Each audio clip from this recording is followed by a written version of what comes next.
Station. What is going on, everybody? Welcome to One Collection Down and welcome to Actionfest 2025, man. How's everybody doing tonight? Tonight, we got a good movie for y'all. Um, this movie, I believe, in a lot of ways, is a little underrated.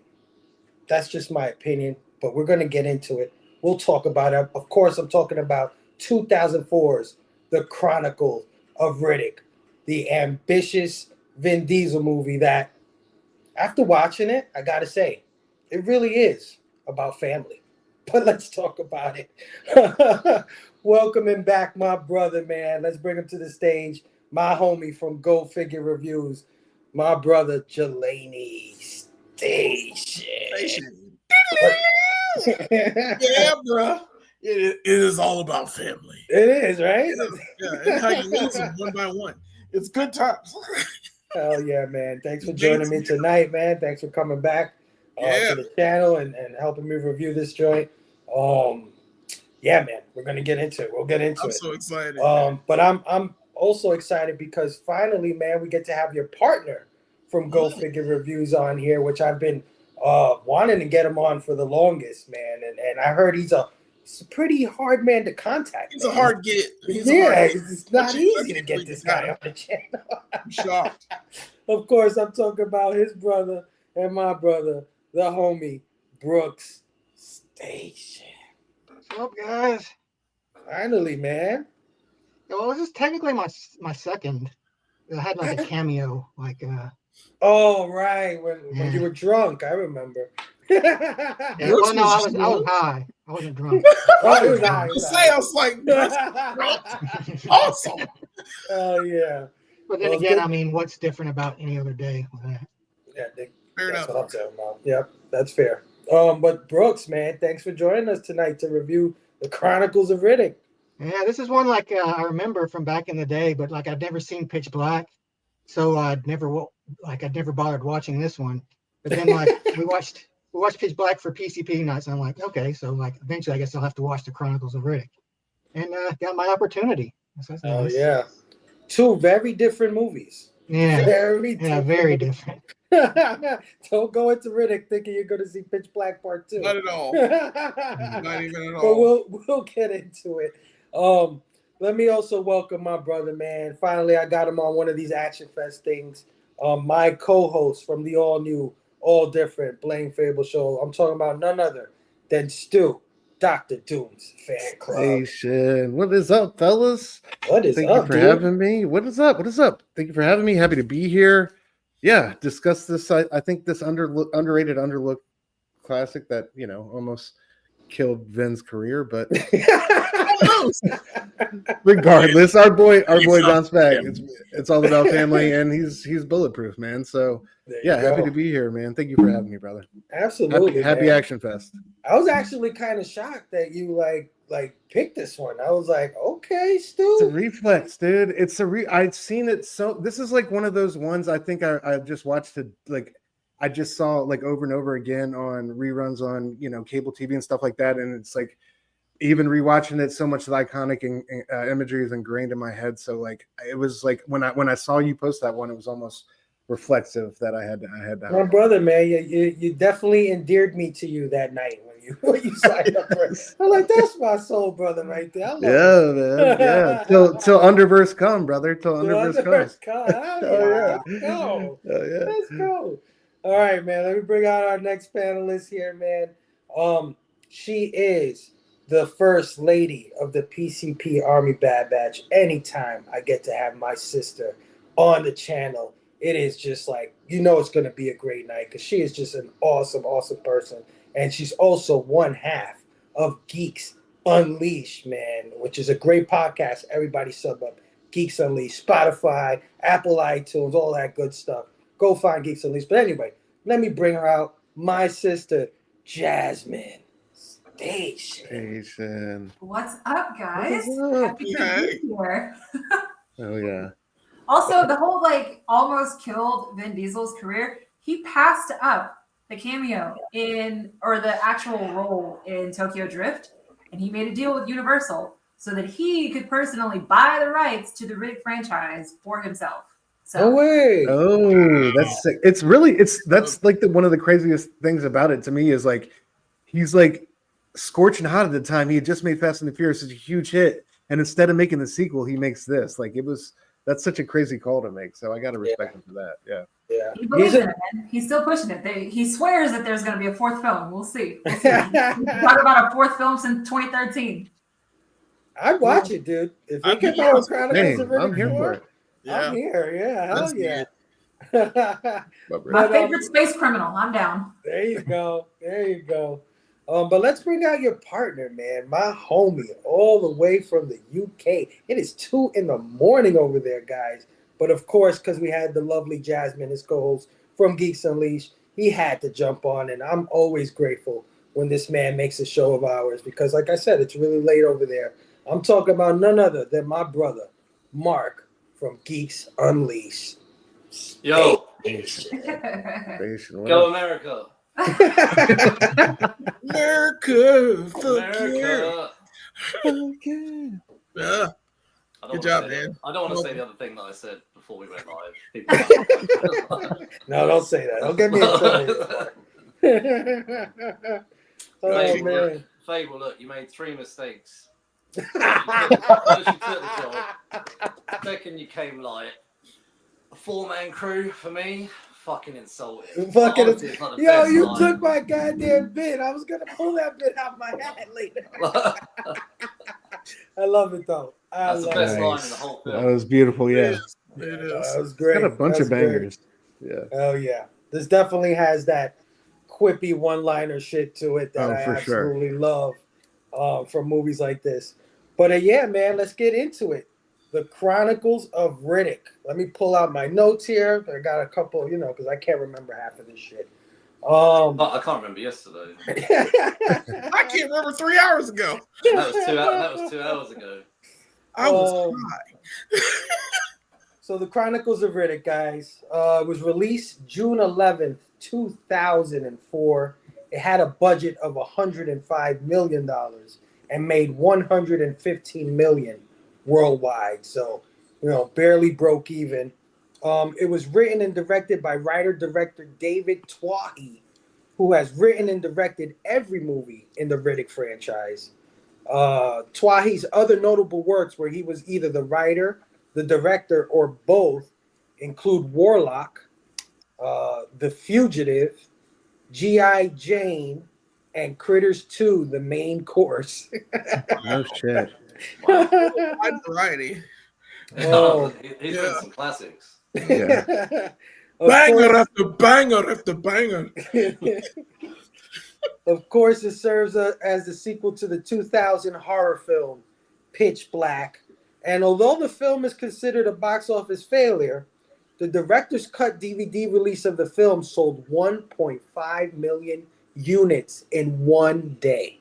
That's nice. God. Yeah, solidifying its cult status, which in turn garnered it a sequel with 2013's Riddick. All right, so what is the Chronicles of Riddick about? Well, I alluded to it a little earlier. It's about family, guys. Basically, the space criminal Riddick, like my sister Jasmine refers to him, from Pitch Black. In that movie, he saves 2 people, right? He saves the priest and a small girl who we thought was a boy, but is actually a girl named Jack, off of this planet with killer, what do you call those things? I don't know, bats or whatever the hell they are. Evil alien monster things that like the dark. So this basically takes place 5 years after that movie, and he's been in hiding. And he somehow lost Jack or got away from Jack, but now he's on the hunt to find Jack again.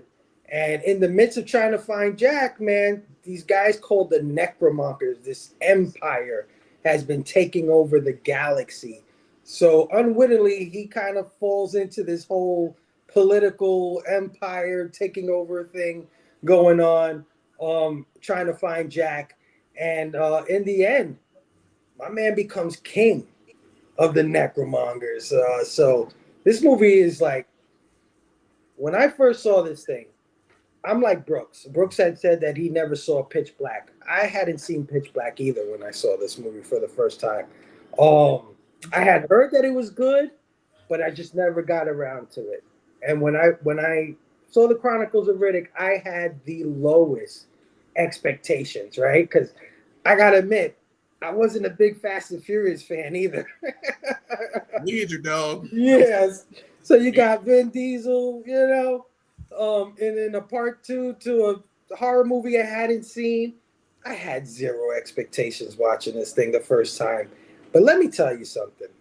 When I saw this thing the first time, I thought it was incredible.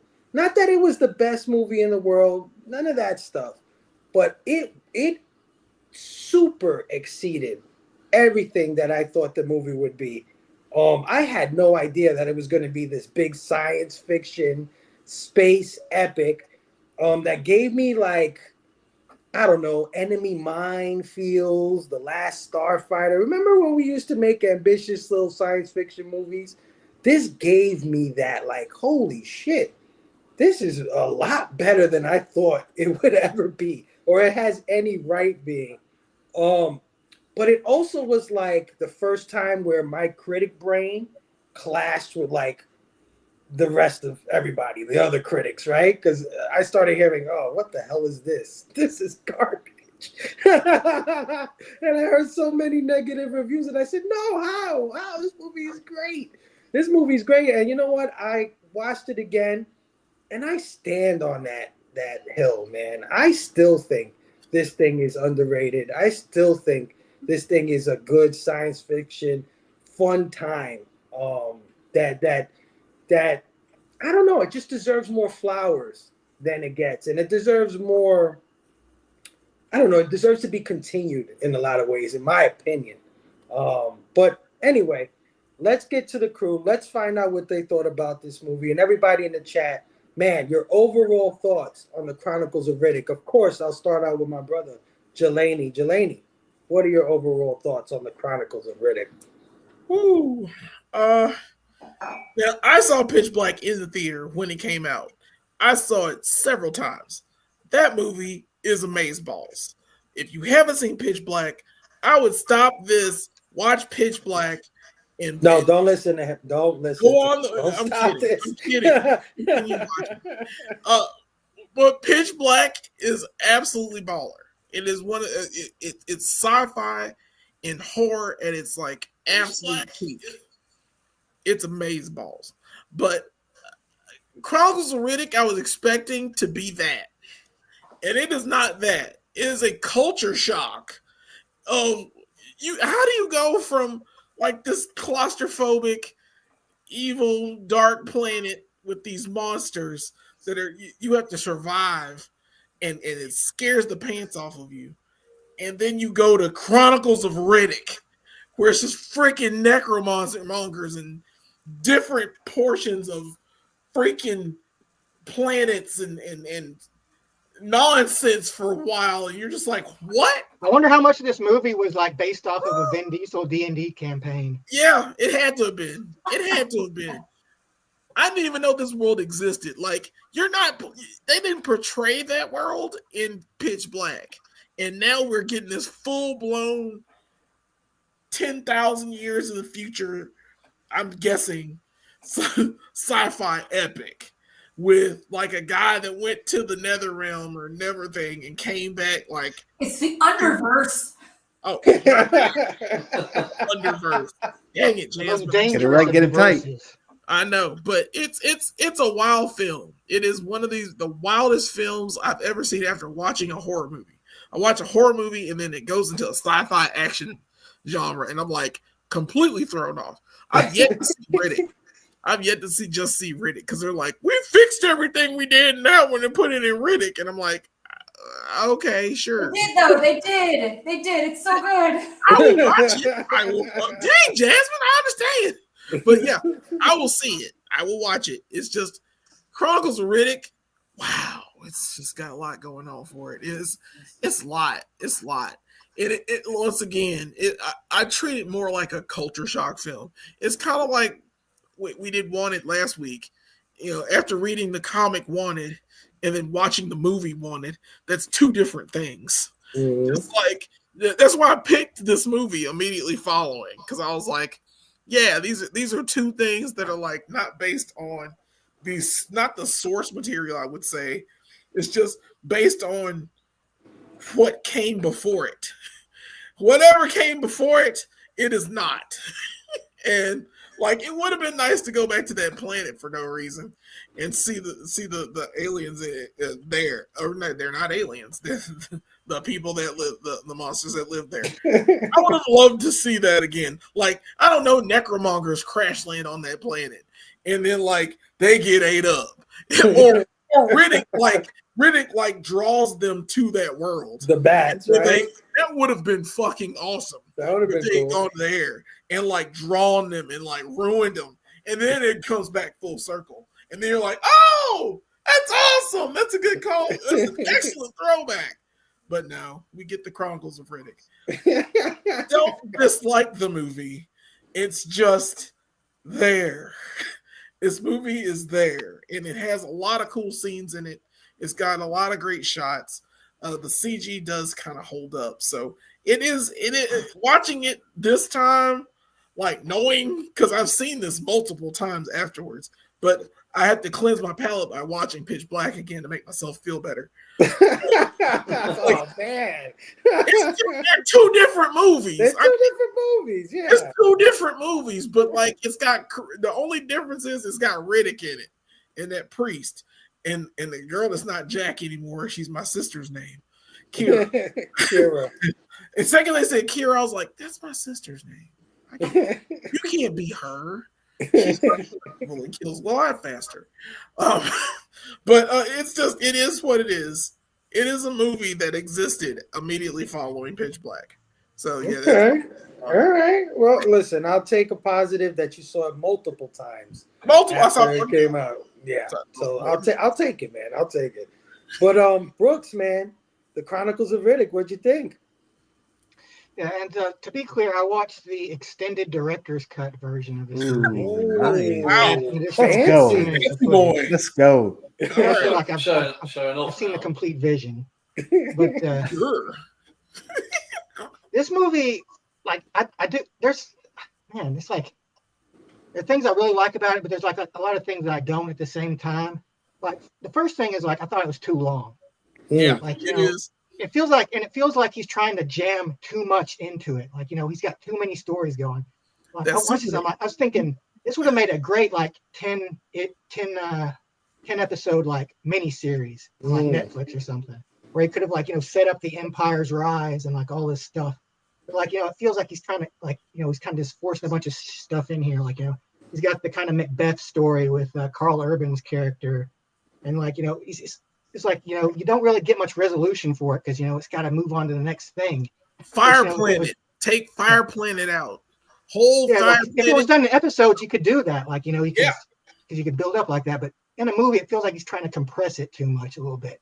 Like it's very ambitious though. Like I am interested in the world, but like it's like you get a lot of lore dumps in this movie. It feels like it's kind of thick with them.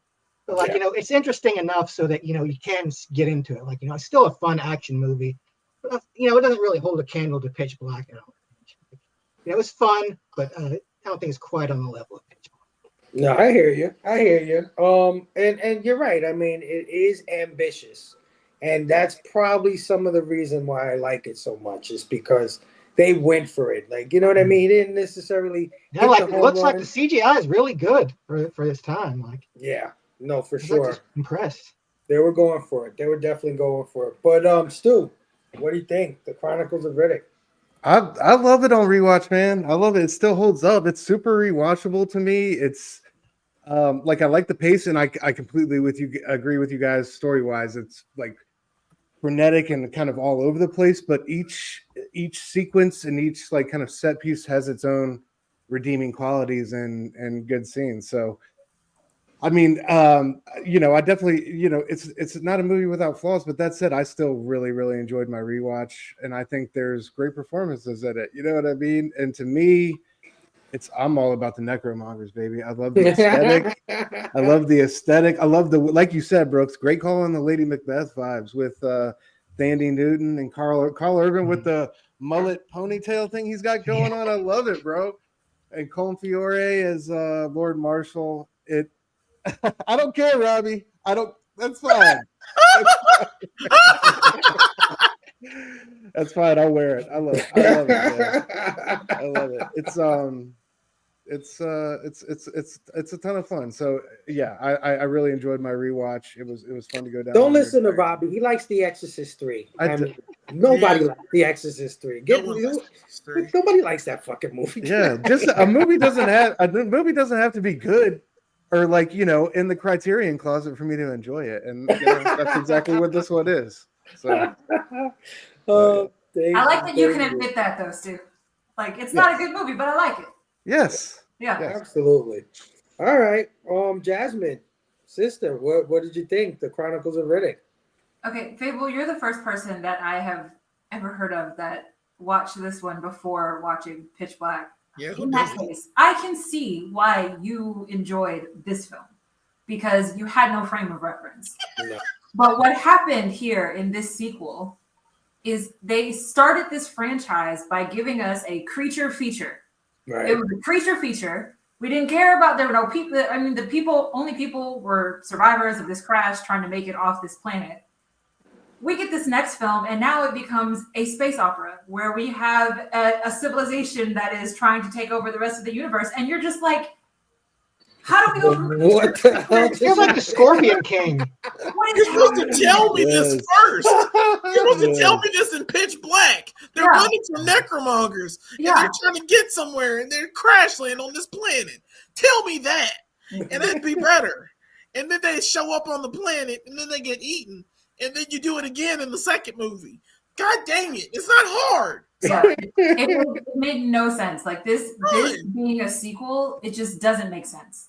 Because this is nothing. This is absolutely nothing like Pitch Black. It would be like if they took the Alien franchise and in that second movie, we never see the aliens. It's all about, you know, them being on Earth and them trying to figure out what's going on Earth. And it's like, we got the movie about the aliens and the thing jumping out of the guy's chest, and now we got a sequel and there's no aliens coming out of people's chests. What do you mean?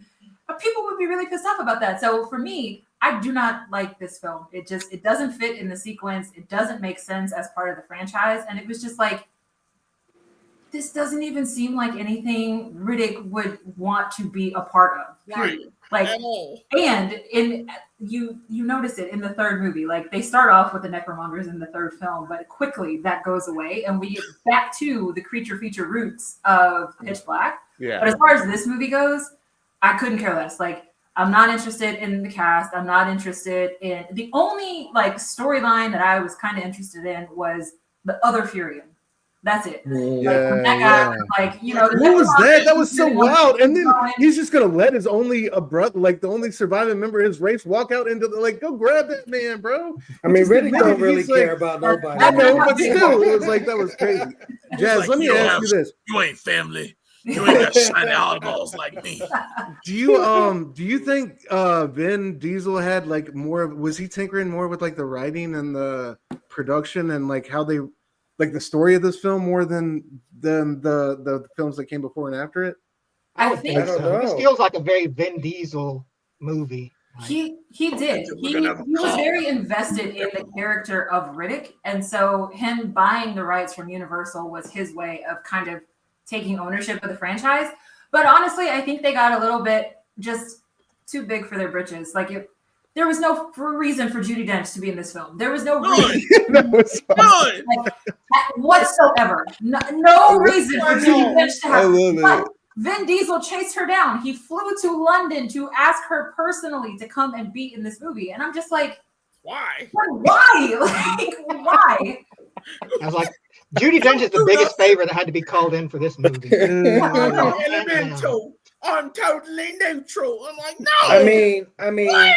Dame Judi Dench, why? I hear what you're saying, Jasmine, but you know more factoids about this movie than I do. So I think you kind of like it on the low. You just don't like that it's the sequel to Pitch Black.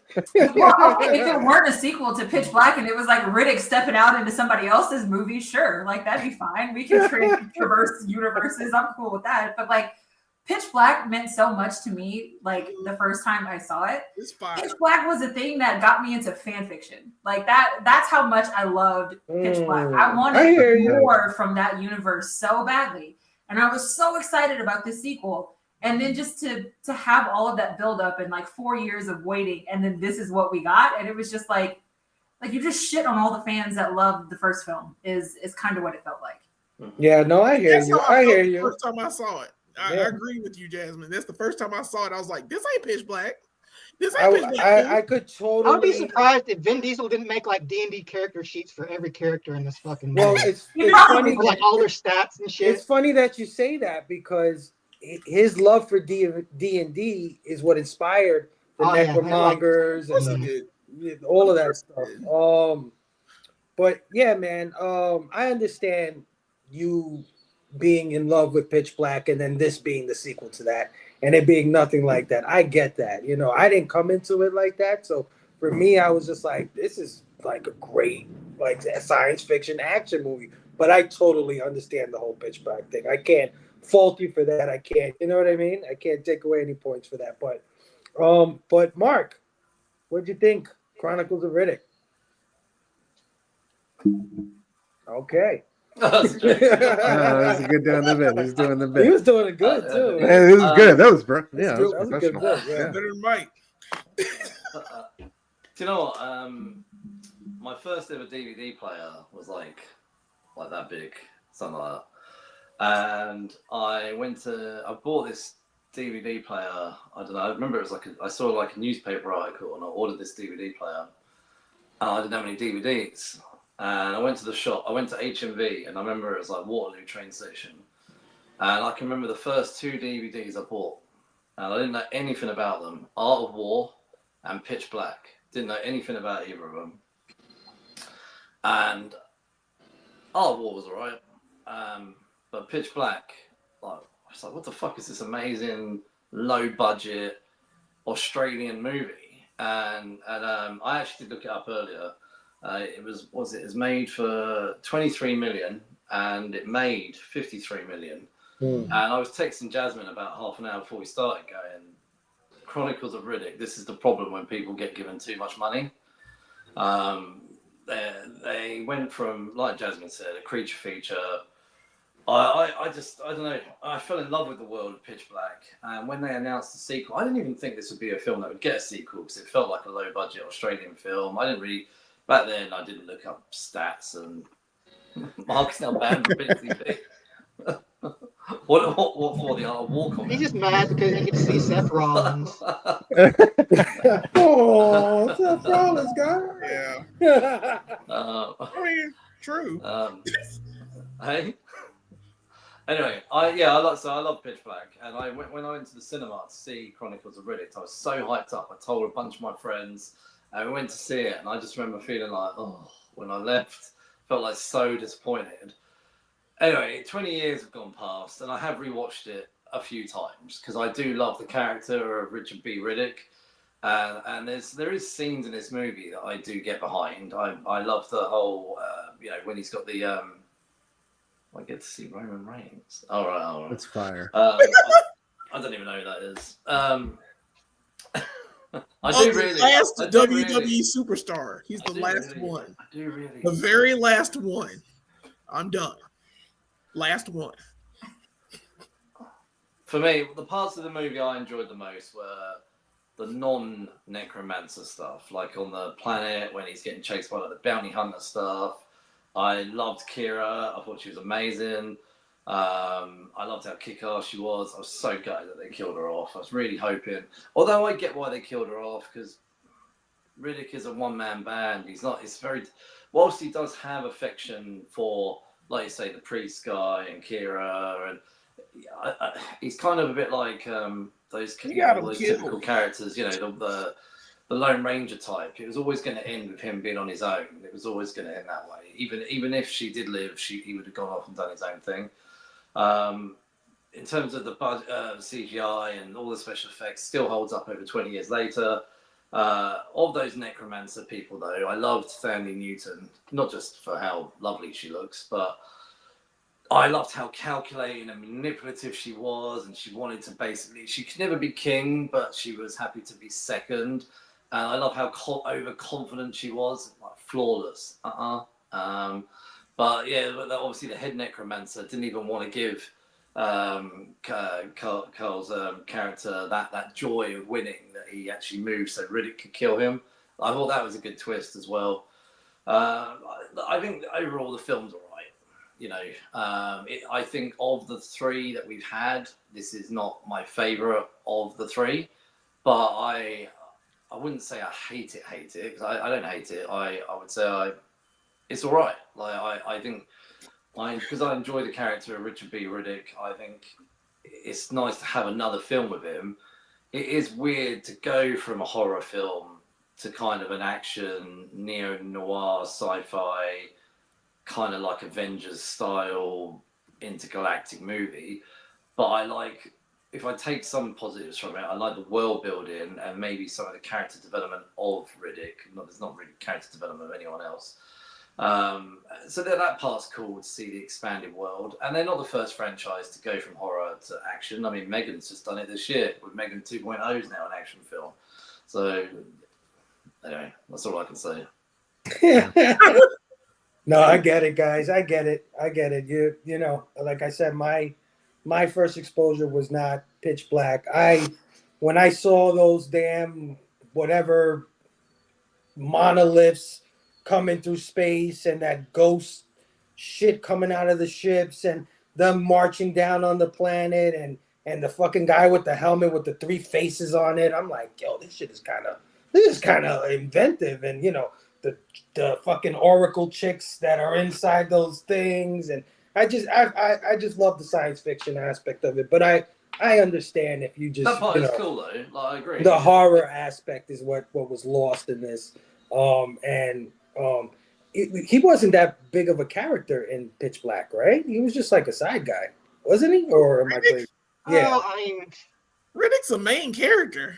He's the main character. Well, he didn't speak as much. The pilot is Rhoda Mitchell is also kind of joined with him. She's the pilot. Yeah, she was the main character of Pitch Black, but you know, twists, shit happens.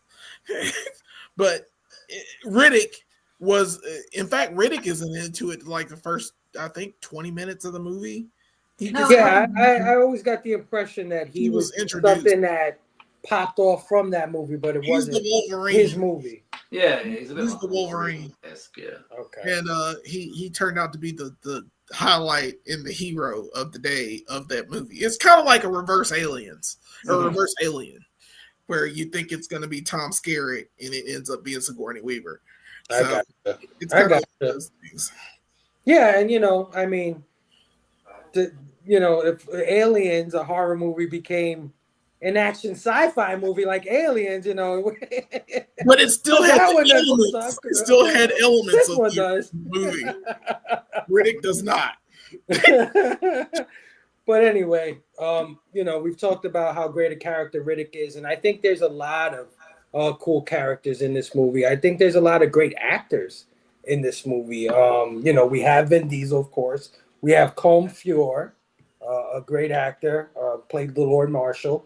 We have Keith freaking David, man, possibly the greatest voice actor of all time, at least in my opinion. We have Alexa Davalos. Hey, put the beans before the frame. We have Carl Urban, dude. Like, you know what I mean? Dredd himself. Hell yeah. We have Thandie Newton, like Mark said, great character actor herself.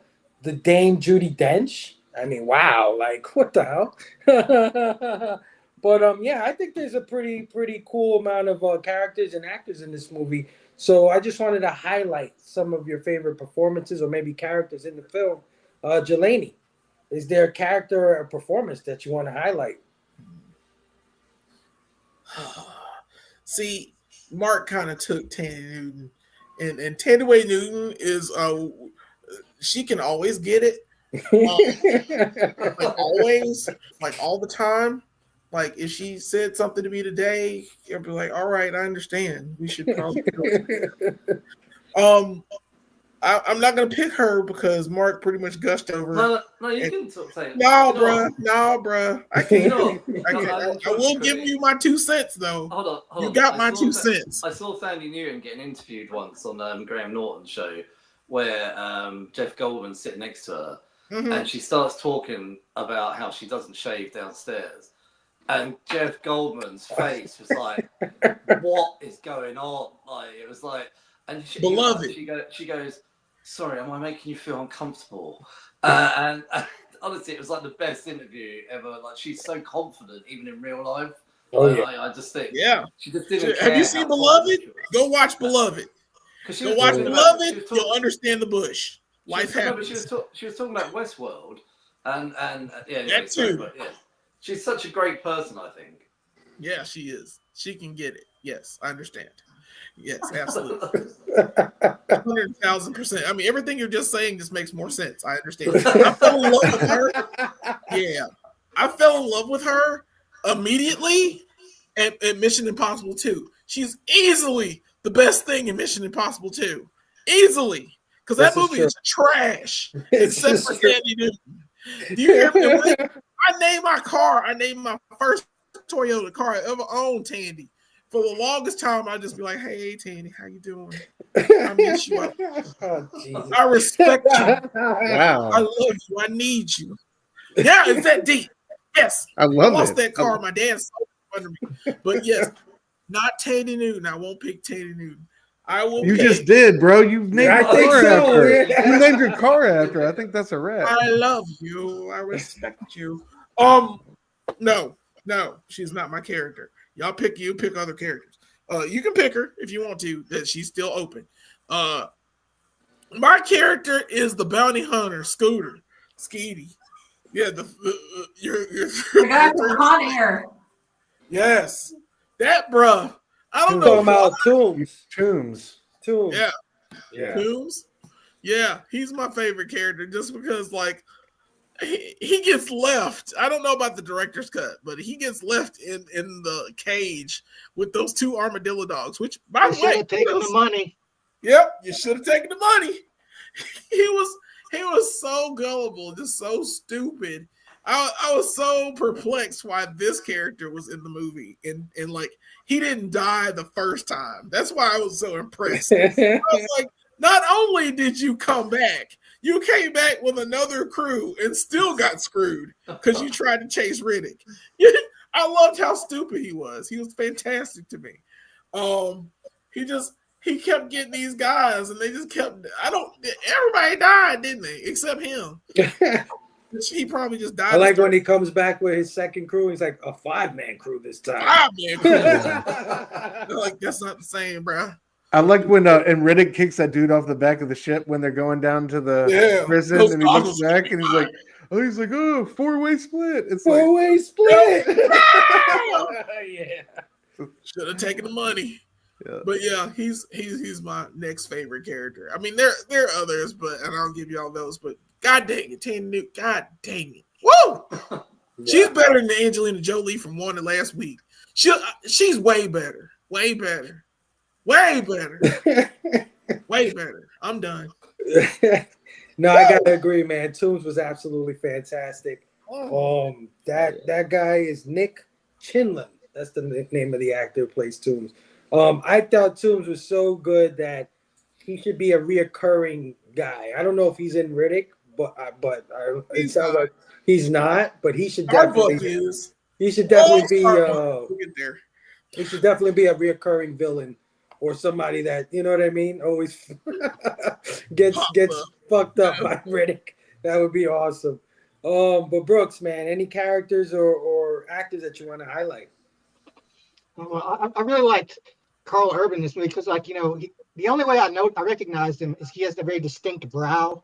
Yeah. I'm like, at first he was carrying, I'm like, is that Carl Urban? And like the more I'm like, no. And then like, oh yeah, it is. And then, like, I waited till the end, like, so I go, oh yeah, it was him. So like, I was right. But yeah, he's he seems to be kind of the main. He's kind of like the Darth Vader, I guess. with the other dude being kind of the emperor. Yeah, He's like, he's also kind of, like I said, he's kind of got a little Macbeth going with him, with his wife always trying to like, maneuver him into, taking the emperor out. But like, I'm glad he didn't die too, because like, it's kind of fun that this movie ends kind of like Conan in a way, like yes, with him, yes, it with him does. being on the throne. It's Big like, what time. next? Uh-huh. It's like the guy who was like least qualified to be king becomes king. That's one of the reasons I love this movie, man. But Carl Urban, man, what a haircut in this film, right? Yeah, that fucking crazy ass thing. It's the brow though. The brow always gives it away. There's only one Carl Urban brow.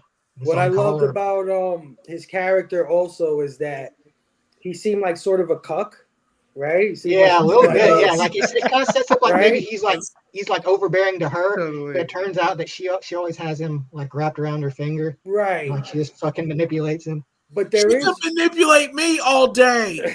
Like Teddy Newton, you can manipulate me. I'm done. But there is one scene where he just like he's fighting and he just like comes off of the floor, or so he does like some weird spin around shit off of the floor, and he just starts whooping ass. It's like, okay, now I know why Thandi is like behind you, right? Because you kind of got to get. Why would she be behind him, right? If he's the most maxed out warrior, his stats are the most maxed, right? Of the Necro soldiers. But Carl Urban, man, definitely a great actor, and I think he did great in this film. But Stu, any characters or performances you want to highlight? Dame Judi Dench. Let's go. Let's go. Completely. Like, I love Jasmine's story because that was unknown to me, so that just makes it all the more better. Because truly, when she showed up, I was like, "What in the fuck is she doing in this movie?" It feels like such a weak and feeble attempt to try to add kind of like Shakespearean weight to it, but it's hilarious nonetheless. And I love she also gets to be on the receiving end of one of the best lines in the movie when she's talking about the Furians, are there others of you? And he's like, sister, they don't know what to do with one of me. I was like, oh, that's a cold ass line. But it was still cool. So like her character is still like so many. I think the design of this movie, and I know we'll get to it, but like the style I thought was so great, and I think she's an accessory to that. I like that little scene, even just when she's like walking up to watch the fight, and you like see how the chains on her and how they're keeping her prisoner and shit like that. So and. Like you guys are saying, man, the special effects really do hold up. I think especially in that like the wispy, smoky nature of like how the ships work, how the necromancers or necromongers move, and how her elemental character move. But again, it was like one of those things that was like told to us, but was barely explained. We didn't see another one of these beings like anywhere. It was like the same thing with the Furian brother. It was like, I don't know. It was just bizarre, a bizarre little addition to the film. But regardless, so funny to see. And I love that he went there like he's about to like get her another, Oscar or something like that. Another Oscar. But I agree with you, man. I like her character also. She's like that wise witch. You know what I mean? And it makes sense if he's a D&D guy that he put she's like character like that. Yeah, dude, there's like certain, and I don't want to typecast here, but like certain, I guess, older English women that like when you see them on the screen, you're just happy to see them. Helen Mirren, homegirl Helen Mirren, great call, bro. Homegirl from Harry Potter, Mrs. McGonagall, like Maggie. What's her name? Maggie. Maggie Gyllenhaal. Gyllenhaal? No, not Maggie Gyllenhaal. She's the worst thing in Dark Knight. Don't bring her up again. No, her name is Maggie Smith. Maggie Smith. Maggie Smith. Yeah. Like, I don't know, man. I got my Maggies mixed up. Yeah. Judi Dench, no matter what she does, like she pulls no punches. Anytime she shows up on screen, she's gonna bring it and give you the business. And like I'm always happy to see her on the screen. Yeah, absolutely. I mean, the script isn't gonna win any, Oscars or anything, but when she says lines, it's like a goddamn Oscar. Absolutely. So yeah, I agree with you. I love her character, and I love the whole alien that she is, that Airlon, whatever race of people. Yeah. Definitely they bit off more than they can chew. Brooks is right. You know, we needed more explanation for this, but I don't know, man. I guess if Pitch Black never existed, we could have got something more. But you know, it is what it is. I get it. Jasmine, Pitch Black. character or performance that you want to highlight? I'm sticking with my Furion. He was called the Purifier, played by Linus Roach. I just loved how quiet and soft spoken he was, because like when he was trying to coax all of the people of Helion Prime, like, look, you got one choice really. Like, you need to convert. If you don't convert, you die. Like, choose. But like, you knew that he was also somebody that got stolen from some other planet somewhere. Right. And it wasn't until the end where you realize that he's Furion. Well, I mean, you kind of had hints because he released the magnet thing that Rick was able to fight off the characters. But I don't know. I really liked his character, and just that conversation. Well, it was a one-sided conversation, but the dialogue between him and Riddick before he walks off into the sunset was just so like, look, man, I'm telling you this. This is what they're gonna do. This is what they expect you to do. If the necromonger in me thinks that you should just let it ride, they think you're dead, be dead. But the Furion in me really hopes that you say fuck that and you go take these guys out. So I love that there was still a piece of him that was his original self. Oh yeah. That was one of the most touching scenes in the movie for me. It wasn't even Kira dying or reuniting with her. It was him walking off into that crematoria, I think it's called, the moment. He walked into the sunrise. Walking into that sun, yeah, man. That was kind of sad. And the man had more jewels than Slick Rick. I mean, you saw all the shit he was taking off. It took him 15 minutes to take them all off. And it makes sense for him to do that, because he can't live with the shame of his betrayal. So like, he's just like, I can't go back, and I can't live with the shame. So like, that's why he sacrificed himself. It actually makes sense that he would do that. Yeah, absolutely. And it was sad because we lost another Furion. I mean, he's supposed to be, his race is supposed to be almost extinct, and here we got another one that we lost. But Mark, character or performance you want to highlight? Do you know, I even texted Jasmine about an hour before saying the highlight for this movie. Obviously, we've all talked about Riddick, but Kyra, for me, I love that it's a carry on from the first film with Jack, who Riddick picks up towards the end of the first film that Jack actually is a girl, and then what was it? I don't know how old she would have been in Pitch Black, maybe somewhere between 16. 12 and 14 or 15, 16. Maybe 15. 5 years later. No, she was 12 in Pitch Black. She explained it to Riddick about her getting picked up by slavers when she was 12. Oh, well, okay. So anyway, so she's got to be somewhere around 18, 17, 20 in this film. 18, I don't know. Yeah. So I think they've got kind of like a sort of sort of a difficult bond between her and Riddick. And also there's a lot of similarities between her and Riddick. She's got very much a fight or flight character about herself, and she makes a comment about, well, he says to her, "You're going to get yourself killed," and she's like, well, as long as I kill them first. And that's a very much a Riddick attitude. She has a lot of his characters and similarities. And I thought, you know what, we're here for Actionfest. She's one of the most action people in this film. She the flips, the kicks, the butt kicking, all the rest of it. And I always love a strong female kick-ass character, and she's just amazing. I didn't put 2 and 2 together though, of the actress, that she's the star of it from Alexa Davalos. Yeah, Alexa Davalos. She's awesome. And also she was an FBI Most Wanted. It's obviously been 20 years. She looks completely different, but yeah, she's amazing. In the movie, to be honest, and to be honest as well, serves a really pivotal part in, I think, Riddick's character development, but also saving Riddick at the end. Mm-hmm. Yeah, I love her. I want to highlight her. Yeah, no, that's a good one. She definitely kicks ass in this movie. She's not a pushover at all. No. And I like that revelation where he's like, "Kira, are you with me?" And she's like, "I've always been with you." Yeah. Which was really cool line. All right, man. So I guess I'll take Vin Diesel, Richard Riddick, man. again, I didn't watch Pitch Black, but from this movie alone, I fell in love with this character, dude. I loved his badassery. I loved that he was like didn't really give a shit, but really did give a shit kind of thing. I kind of love those kind of characters. I loved his look, right? The white eyes, the goggles that he puts on. They explain it in Pitch Black. I'm just No, saying.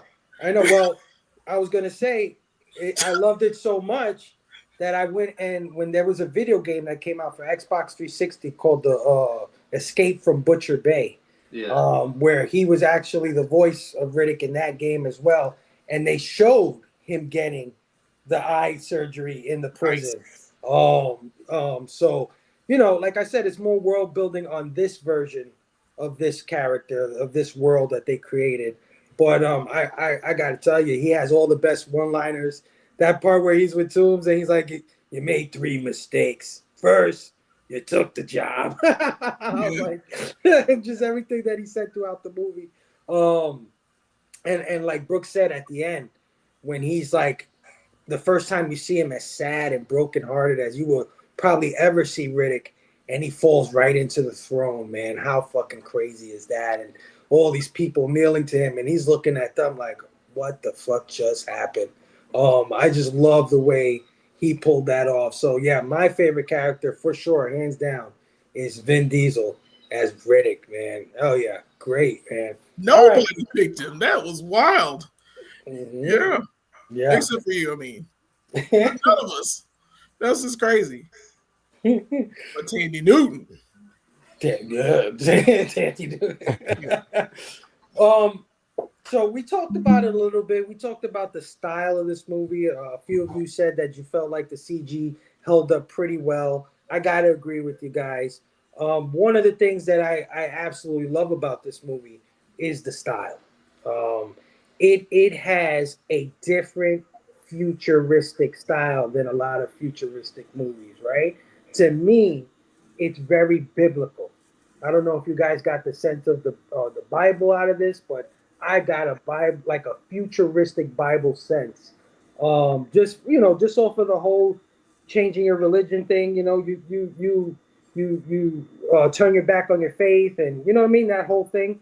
But that looked like a futuristic version of the Middle East, right? That first planet that they were on, Helion 5 or whatever it was. Mm-hmm. It looked like, Jerusalem or something like that, but like a future version. And the necromongers look like zombied out futuristic versions of the Romans. Like just their whole style, their armor. They had like a fucking palace in the spaceship. Right? Like it's supposed to be a spaceship, but it's a goddamn palace in there, which is totally different than the stuff you see. The spaceships, the way they work with this sucking in this energy. I don't know what it was.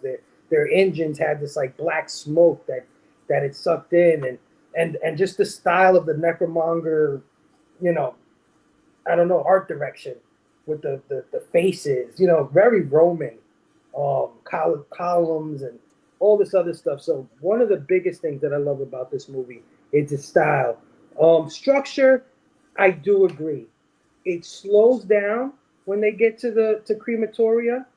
I do feel a sense of like, you know what I mean? We could have kept going with more of this lore, but now you're just doing this escape from prison shit, right? In the middle of the thing. But at the same time, I do like the concept of crematoria. I do like the whole like planet on fire anytime the sun comes out and you got to hide in the shade and shit like that. I do like that concept of it being a prison planet. But for me, it does slow down a bit when they get there.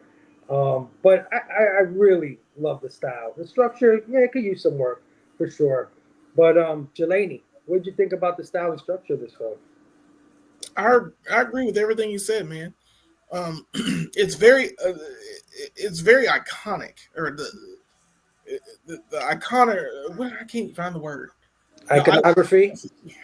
Thank you. The iconography of the way that everything looks, the faces, the statues, the way they dropped those statues. I don't know. I'd be scared as hell if something dropped like that down on my planet. and I'm like, I have no spaceship to just dip out in. It's so weird to see those things.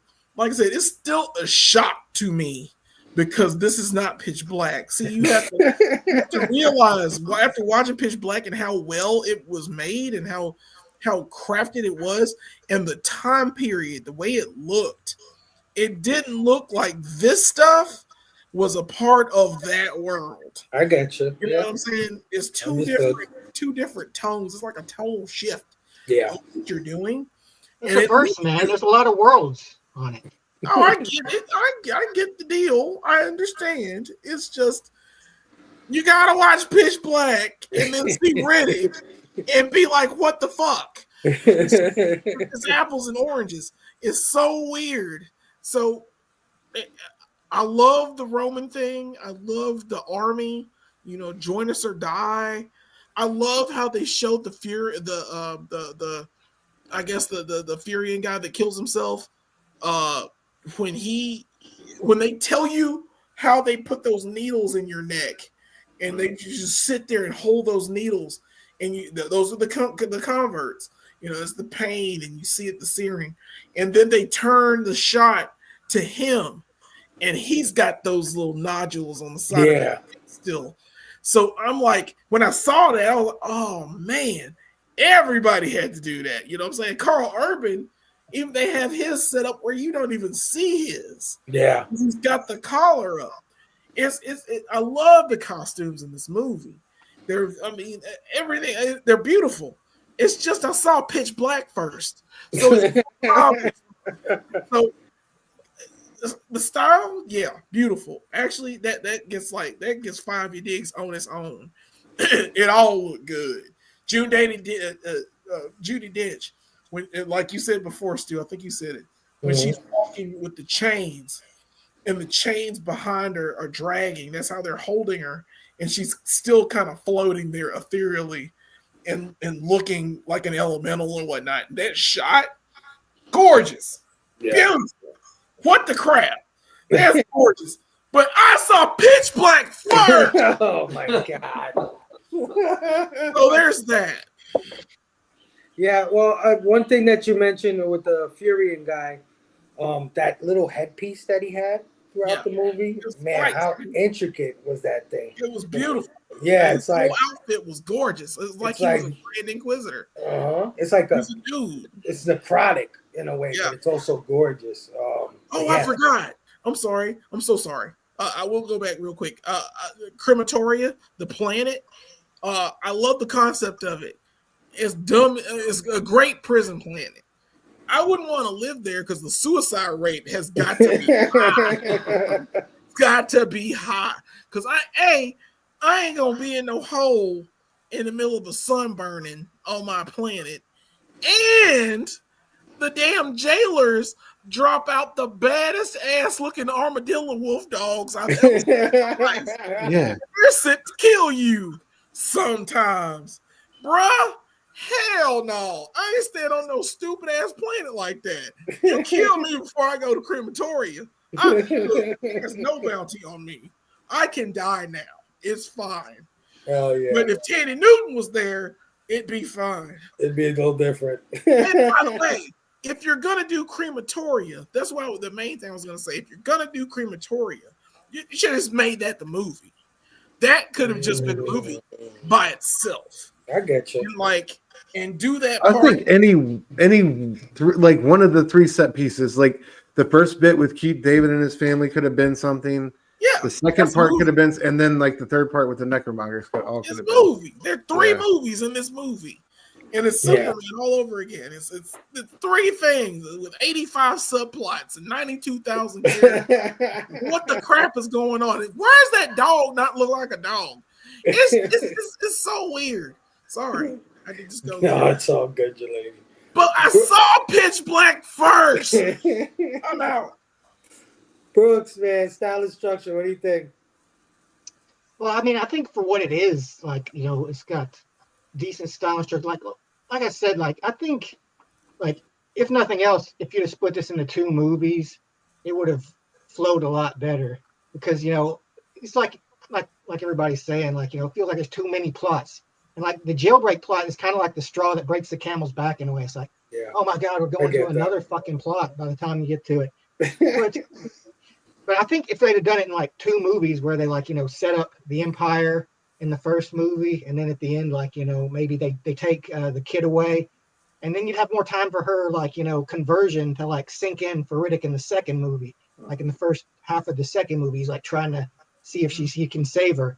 But that's I think the main problem with this one. It's got good style. I think it looks good.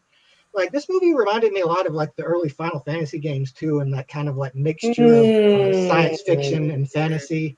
But it leans a little bit more on the magic. Yeah.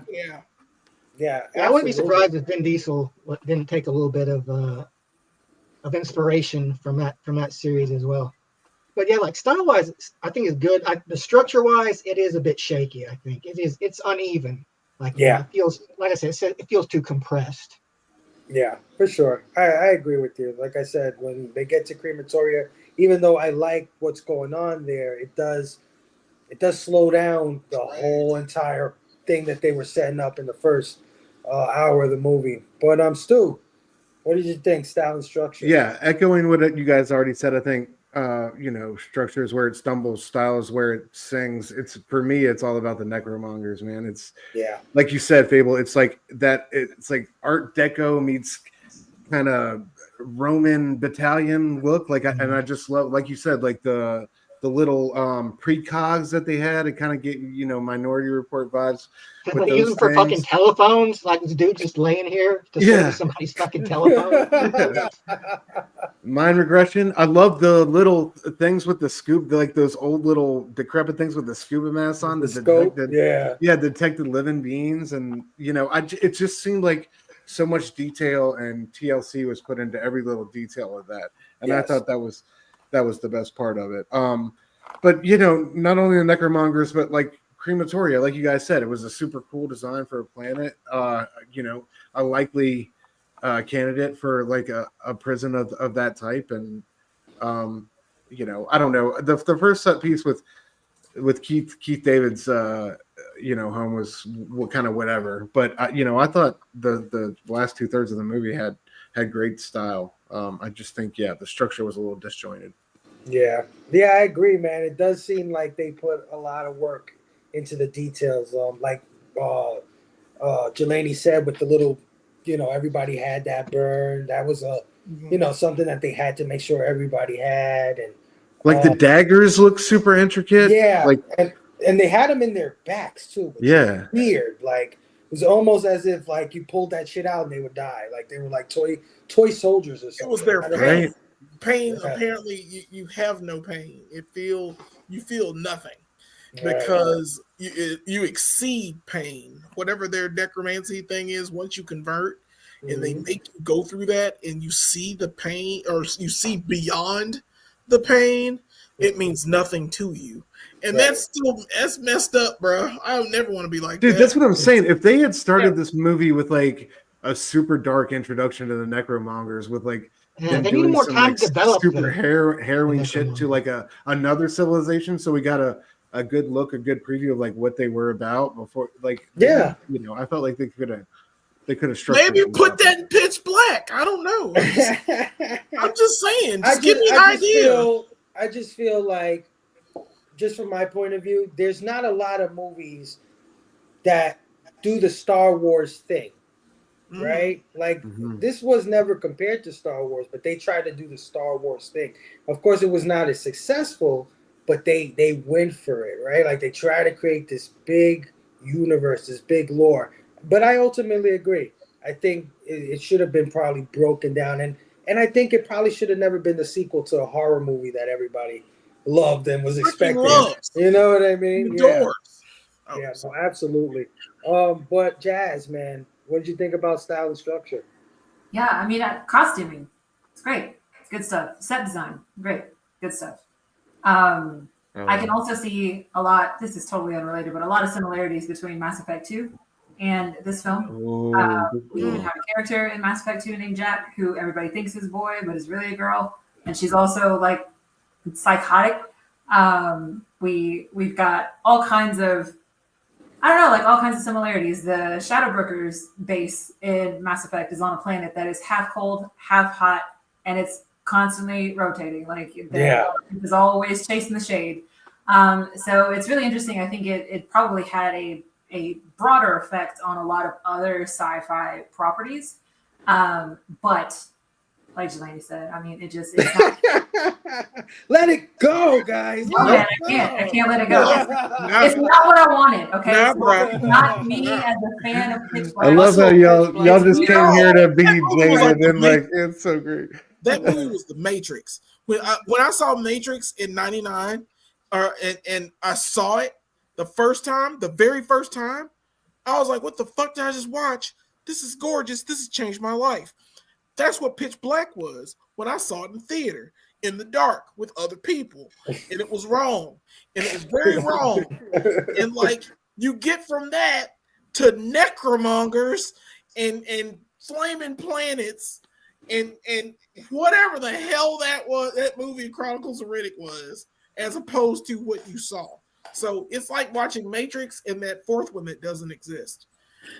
Well, no, because those movies like are horrible. Like this movie's not horrible. But anyway, we'll get to the score. Mark, style and structure. I watched Pitch Black first. You should. You always should. And then watch this. Yeah. Okay. Beautiful set designs, costumes, like everything that Jasmine said. In fact, you've all said the same thing. It's intricate. Like even like you say, the dagger, like the designer. You can see why they spent so much money, where all the money went. Like, it wasn't just on actors. They spent a lot of money, on sets and props and everything. CGI. They built a really intricate world, which is and they built several places. They built the planet where the priest was. They built the prison, the crematorium, the necromancer's palace, the ships. It's all the style of it all. This neo-gothic sci-fi. It does feel, again, like Jasmine said, straight out of something like a video game. And to be honest with you, all of that actually is very pleasing to the eye. I love big budget sci-fi stuff. There's a TV show at the moment on Apple TV called Foundation. Couldn't recommend it enough. It's like high bar sci-fi. I'm there for all that kind of stuff. Now, in terms of the structure,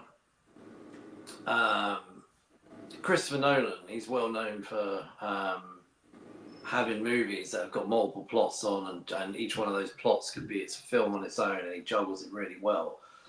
This film has multiple plots going on. Unfortunately, they're not juggled very well. It's like they're trying to please the Pitch Black audience by bringing back the priest and Jack. That's great, thumbs up. And then they also want to do other things, which I admire, but I think it could have been done with been shifted around a little bit. I like the prison break stuff and all the rest of it, and the crew that's going after him. I think that's all cool.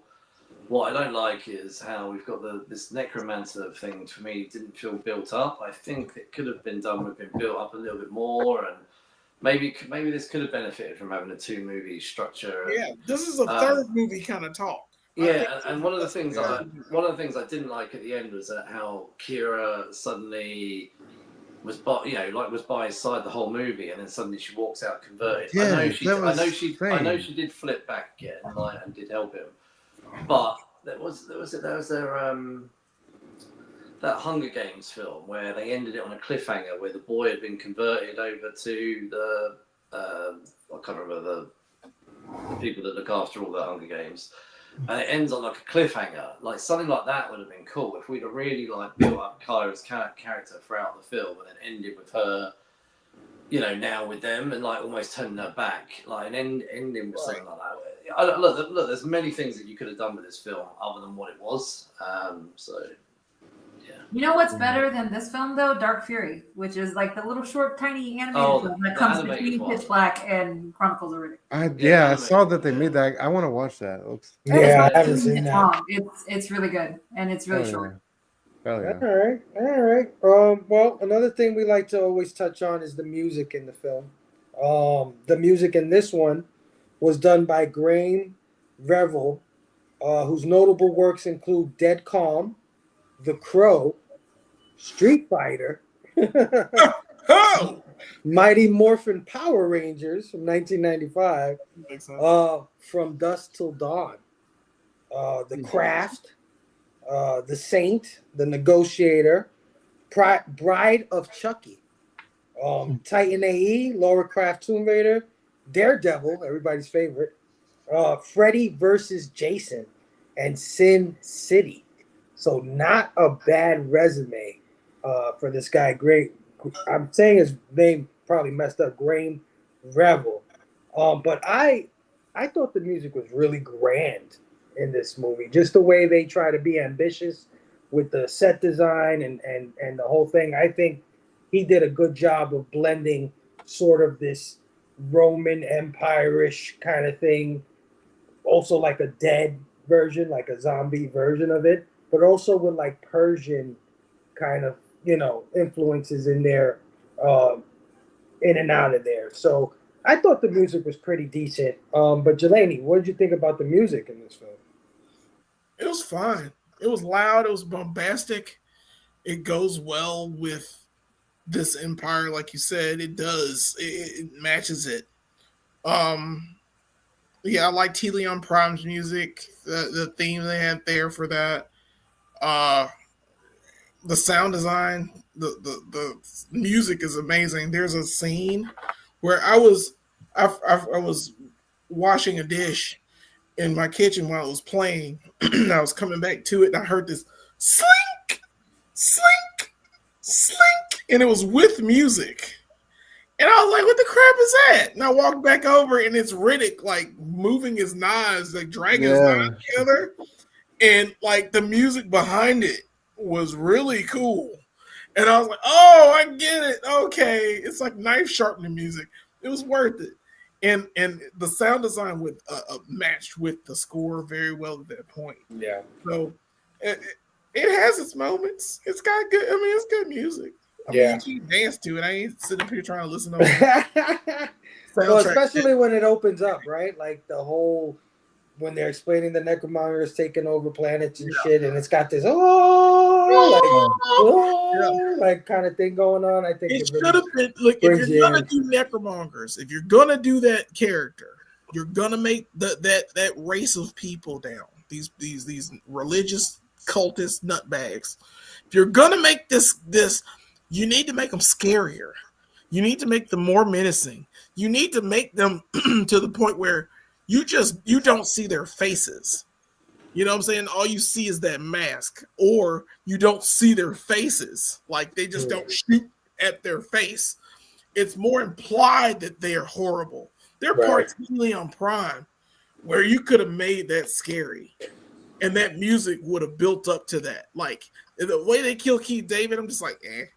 But if they had made it suspenseful, where he's like hiding, like for his life, you couldn't. It didn't feel like he was hiding for his life. The music was sounding like he was hiding for his life, but it didn't portray it. I got you. It's missing a part of it. Yeah. So this could have been a horror movie worth a damn because the score could have actually matched it, and the necromongers should have been worse than the pitch black freaking creep. It should be worse than them, and they technically are, but it still looks like it's very flashy. I get you. Brooks, what did you think of the music? I thought it was pretty good. Like, it does. It's very in tune with this movie, and that it has the kind of high fantasy kind of sound and like instrumental stuff.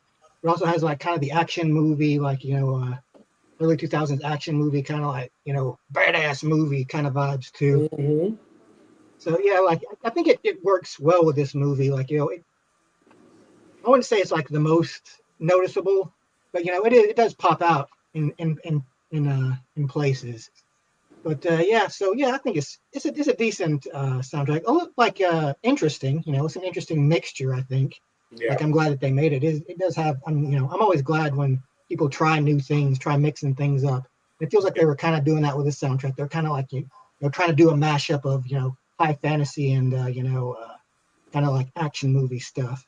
Yeah, I agree. I'm glad they didn't like go the Blade route and play some techno music whenever all the badass shit was going on. I don't think it would have worked as good in this one. No, I don't think so. It needed more somber tones to it because of the setting is more somber. Yeah, for sure. Stu, music, what'd you think? Yeah, I don't have much more to add. I did I did like the 2004-ness of it. I also like the Necromonger stuff. That was like some of my favorite sequences. But yeah, I thought it was did a good serviceable job here. Did its job. Yeah, I gotta agree. I always say there's only two reasons you really notice music in a movie. Either it's really bad or it's really good. And if you don't notice it at all, it probably did the job. Yeah. That's how I feel mostly about scores. But Jasmine, anything to add about the music? No, I think they had the right guy for the job. It's like the sci-fi fantasy mix. The only person that probably could have done anything better would have been Howard Shore, who scored the soundtrack. But no notes. I mean, the guy who Howard Shore could score the flushing of a toilet. I mean, how can you fault the guy that did the Mighty Morphin Power Rangers? I mean, the music in that That's right. Like all those movies, you said it makes perfect sense that this guy did the music for those movies. Right. Mark, anything to add about the music in this film? Okay, so it's 2004, and we just talked about all the orchestra stuff. But in the charts, we had "Toxic" by Britney Spears. We should have had Carl Urban and Thandie Newton's character with that in the background. When Kira's dying, I think we should have had "If I Ain't Got You" by Alicia Keys. And when he sits back on the throne, "Lean Back" by the Terror Squad kicks in. Like, that's how the soundtrack is. It's true. If that would have happened, I don't think we'd be covering this movie today. I'll tell you that right now.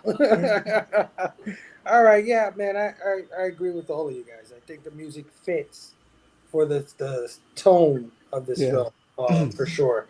All right, man. So, here at PCP, we like to philosophize. We like to go a level deeper into these movies and try to figure out if this movie has a theme, if it's trying to say something to you. So, Jelani, what do you think the theme of Chronicles of Riddick is? I was going to say, watch Pitch Black first. Don't do that. No, don't. Or it's Thandie Newton. It's Thandie Newton or Pitch Black. I'm going to call it. I mean, at least you know me. I'm a broken record. It's easy. You ain't lying. You are correct. But what you get from this movie, what I get from this movie, follow your path. Don't run away from who you are. Yeah. You have to have your individuality. See, this especially the Necromongers, they're about uniformity. They're about conforming. They're about taking what makes you away. Yeah. And that's basically what it is. And Riddick is so against that. I mean, not that he's like chasing it to begin with, but he's on a path to save Jack. And it kind of sort of he does. Because in the end, he does save her in a way, and he becomes more by following the path. And I don't think he was there just to save her. I think he needed an excuse to figure out the bounty on his head, and it just happened to be that this was in his way too. One of the things, because he ran. Yes, I do too. Yes, she can get it. I don't know if you knew that, Phil, but I'm telling you now. Do you know what? You are a romantic, Jelani. You are a romantic. He does love I think I am. I believe so. So I don't know. You should get a T-shirt made that says she can get it. Yeah, we're gonna do. We're gonna do that. I have a T-shirt thing. Flawless. Flawless. Yeah, I can say flawless on the back. Looking up at me and be like, flawless. I'm like, yeah. We're gonna it's following. It's following who you do not hide from who you are, especially the Furion, who walked into the sun. He he gave up on his faith. Like someone mentioned it before. Gave up on his faith. Went back. He should have died. Like, I mean, of course, it is a horrible death because basically that dude's snatching your soul and crushing it, making sure that you don't go anywhere. That kind of sucks. I wouldn't want that death, but I would rather have that death than have neck things until I feel no pain, and then I get to kill people on different worlds to turn them into the same thing. That just sounds awful. Yeah. It is. I love that you said that though. I love that you highlighted the uniformity of the necromongers and them trying to convert everybody to one kind of look, one kind of feel of or one kind of way of being. That's very good, Jelani. Actually, you killed that. But watch Pitch Black first, y'all, and Tandy Newton's hot. What we're gonna do for you is that we're gonna, how we do Action Fest, we do Horror Fest, all that. We're gonna have Rom-Com Fest one day. Yes, you're gonna host all of them with me. Yeah. How many rom-coms has Tandy Newton been in? Love Actually, How to Lose a Guy in 10 Days, When Harry Met Sally. There are a few more. Die Hard. Did you say Die Hard? Yes, Die Hard is a romantic comedy. Yes, it's all about getting the girl back, and it's so many things. It's a Christmas movie. It's a romantic comedy. It's an action film. It's a period drama. It's horror. You said it's a period drama. It is. I've never heard that story. I mean, it could be now. It could be It's now. so many. Die Hard is so many things. It is. I agree. Just like Chronicles of Riddick. Yes, it is a rom-com. What do you think this movie's trying to say to you? A lot of laughs. Well, I think like a lot of this movie is about Riddick as he's kind of the honorable thief. Yes. Like he's always alone. Like he doesn't feel safe around people. That's how he starts out. Like it's always the way these kind of stories with these kind of characters end. It's like they always get pulled in by the people they do care about because everybody does care about something, even Riddick, and you can't run away from it forever. You're always going to get drawn back into it. The people you care about, you're always going to be drawn back to them. It's like a gravity field with them. You can't escape it. So it's like no matter how much of a loner or badass you are, you're always going to have to rely on the people you care about too. And I think one of Riddick's main flaws is that he did run away. He didn't come back and spend time with this person he cared about and wanted. He used the excuse of he wanted to keep her safe, but he could have he could have worked around that. Yeah. But I think he just felt it was easier for him, to just kind of sever that bond. But you can't, when you care about somebody, you can't just turn it off, and that's the idea. No matter how much of a badass or how much of an individual or a loner you are, you'll always get drawn back in. And oftentimes it's more trouble the more you try to run away from it. I agree with that, man. I especially the part about him. He's not actually a hero, even though he's always tasked to be one. He's not a hero. He's very Conan coded in that way. He ran away from Jack and whatever, he made a bullshit excuse. And when the people begged him, I mean, they practically begged him, save our planet, he's like, he did it because it was means to an end, but it wasn't what he wanted to do. I love that. Stu, what is this movie trying to say to you? I guess be careful what you wish for, man. I think ultimately, I think in the culmination of the third act, we get this power play and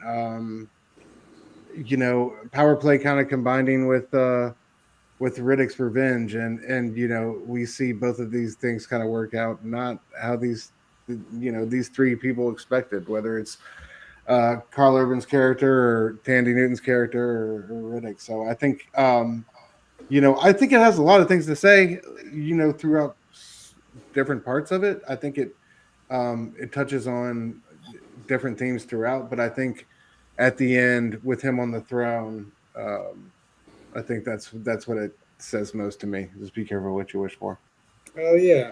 Hell yeah, dude. Definitely be careful what you wish for. Yeah. Oh, Jasmine, what do you think this one's trying to tell you? Stay in your lane, I think, is the theme that I get the most from this movie. Like, the necromongers overstepped. Some of these other people that kept chasing after Riddick overstepped, and it's like sometimes you just gotta know when you're going up against somebody that's unfuckwittable, and a lot of people don't realize that. So to me, it's a stay in your lane. Mind your business, and you'll be all right. Absolutely. And you know what? You're also correct when you say that. When Pitch Black, I knew he was going to twist it. lane. I knew he was going to twist Stay it. in your lane. Nice. I saw him get all excited when she first said it, so I knew this. I love it. Thank you, Jasmine. That was awesome. No, I do. Jasmine definitely kicked ass on that one. Mark, man, what do you think this movie's trying to say? Do you know, there's not been a film where actually there's probably got multiple themes in here, to be honest. So you could pick many things, good versus evil, lots of things you've all said, but one of the things that jumped out at me was free will. Because the necromancers, they state in the film they recruit people by conversion, not by breeding, and that scene at the beginning, like we said about ripping the soul out and everybody giving up their faith. There's multiple faiths probably, and then they meet later on the other Furion, who even admits that he gave up his own faith. And a lot of the time, people's fears, they just get. And I mean, let's be honest, it probably would be freaking scary to see someone's soul get ripped out of their body. Yeah. But and then the fact that they even show you how they do the conversion therapy, the things in the neck. And yeah, this film is just very much driving home how we should appreciate our own free will. Yeah, no, absolutely. I agree with everything you guys said. I think you touched on all of it. I guess the only thing I would probably add to that is that Watch Pitch Black. Watch Pitch Black. Obviously this movie doesn't hold a candle to. No, it doesn't. Not even close. No, go on, Faber. What were you gonna say? Go on. No, I would say like sometimes you just can't run away from who you are. I think one of you guys already said something like that, because no matter what you do, the truth will always shine through, right? Like Riddick doesn't want to be a hero. He doesn't want to be all of these things. He doesn't want to be a father, right? He doesn't want to do all these things. He doesn't want to rule an empire. But somehow, some way, he ends up being the most badass, cool dad king. and you just can't escape some of the things that you're made for. It just does not matter what you try, So sometimes it's good to embrace it, but that would make him a boring character, right? If he embraced it from the beginning, I'm gonna rule you, fucking necromongers. Well, part of Riddick's like character is he's an escape artist. Like he's always talking about breaking out of prisons and stuff. But now he's kind of stumbled into a prison that it's gonna be a little harder for him to get out of. Yeah, when he sits on that throne. No, it's easy. He found the prison. It can finally hold him. Yeah. Sometimes Riddick exists. Sometimes the greatest rulers that we've ever known in history are people who never wanted to be a ruler, right? Like those are the people usually hand the keys to the kingdom to, is the guy who's not looking to control or have that much power or is not interested in that role. So it was quite ironic, and that's why I love this movie. One of the things is that whole, like Brooke said, King Conan thing, where he falls into being the king of this entire nation that he just does not give a fuck about. He does not care about the necromancer. It's like he looks, he sees something like, oh my God, what have I done? Yeah, he looks so dejected. It's almost sad, right? Like you see Conan when he's king, he looks dejected. He looks like he does not want to be sitting there. He'd rather be, go on his adventures. And Riddick gives that same fucking look when everybody. Mel Brooks was wrong. It's not good to be the king. All right, guys, man. Great stuff. Let's put a score on this and get the hell up out of here. Jelani, out of 5 backlogs, what do you give the Chronicles of Riddick? I'll think about it for a while. Let's see. Okay, yeah, I got it. I'm gonna give Pitch Black a 5.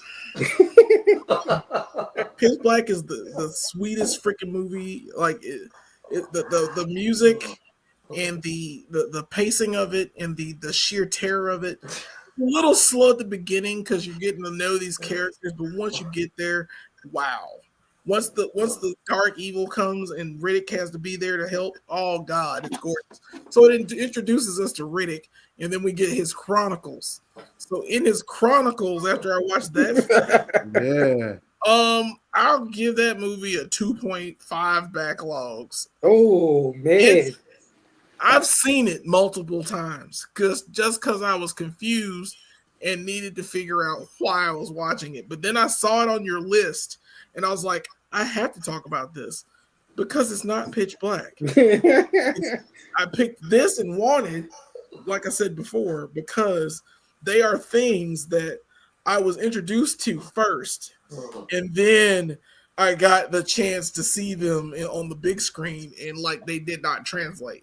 There's no translation. I got you. So it's two different. It's kind of juxtaposing things. It's like it's an awesome thing that they watered down, or this is an awesome thing that has too much in it.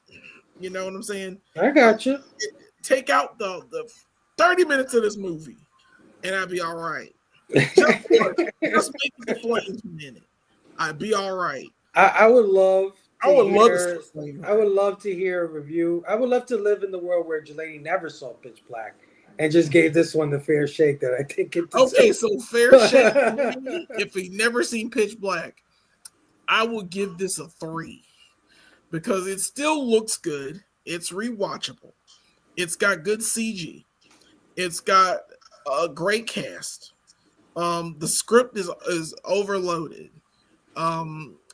But at the same time, it's a fun popcorn flick. It's what Mike would call a gigantic moronic splendor. It's big dumb fun. Oh yeah. So it makes a lot of sense, but it slows down in the middle, which kills all of its momentum. Actually, the middle kills it. Like the movie is good, like you're understanding things, and it should have been. It should have like stopped, like you said, like we've been saying, split it into 2 films, but we didn't.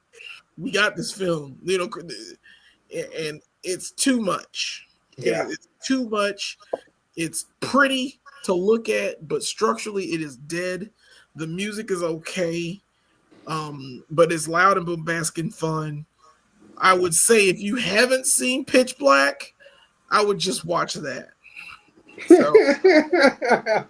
all right. So is it a 2.5 or a 3? Which one we're going? No, it's 2.5. It's definitely 2.5. I've seen Pitch Black. Dear Lord God. Jesus Christ. Oh man, I gotta think about these movies next time.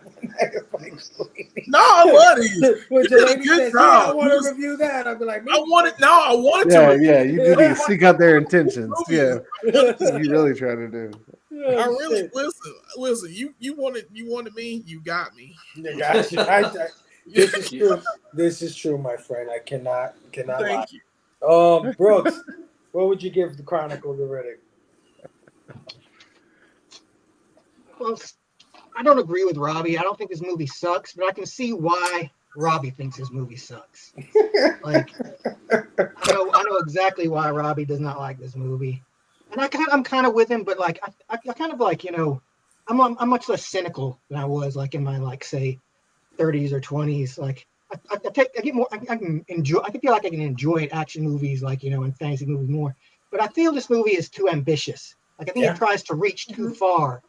Like if they'd have like, you know, held back and like, you know, tried to like cut it in half, like, you know, maybe set up kind of do like an open ending in a way that where they could like, you know, just end it there or possibly go on for a sequel.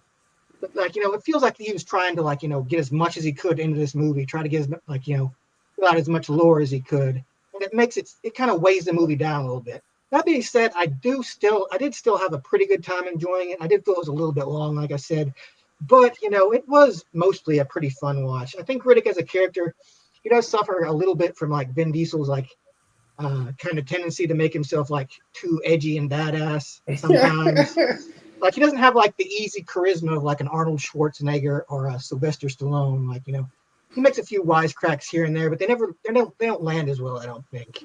But, you know, I think still Riddick is an interesting character. I could see like, you know, Vin Diesel growing more into that character. So yeah, I think in the end this one lands at a 3 for me. Like, you know, with possibilities of it, like, you know, on a rewatch me liking it more or maybe less.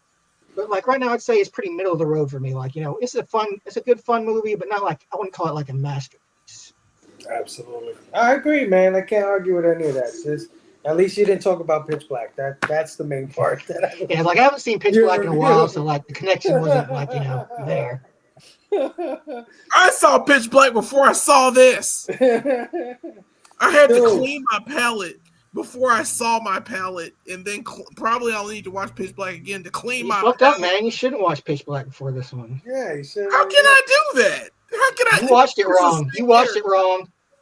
You did it That's wrong. like watching Diamonds Are Fucked up. Forever after watching Dr. No. You watch Dr. No, and then you see Diamonds Are Forever. You're like, Bond? What the fuck? It's 2 different Bonds. It's the same Moonraker's Bond. the only Bond movie worth watching, brother. Stu, what do you give Chronicles of Riddick, brother? I'm gonna go 3.5. It's definitely got its flaws, but I really enjoy so many elements of it. I think it's got a real rewatchability. You know, just like Jelani said, there's a definite element of big dumb fun to it. But for me, the stylistic thing is always what sticks out the most to me. It's what I remember most about the film, and it's got some really cool iconic imagery.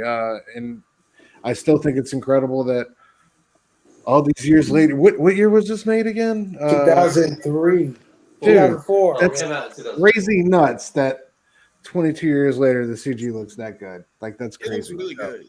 CG has gotten like progressively worse. The I don't know what the fuck. Yeah, it's Oh, I love the shadow thing. absolutely the shadow thing works the entire time they do all it. the necromongers should have been doing that. That's Yeah. what I'm saying. Stuff like that gives a lore of that monster. Like But he could do it because he died and went to the Underverse, so he was the half-dead king. right. Yeah. He was in between. I think being a I think only Carl necromancer. Urban and the Emperor could do the shadow thing. Yeah, No, Carl Urban couldn't. Mm. They And he couldn't did do it at one point.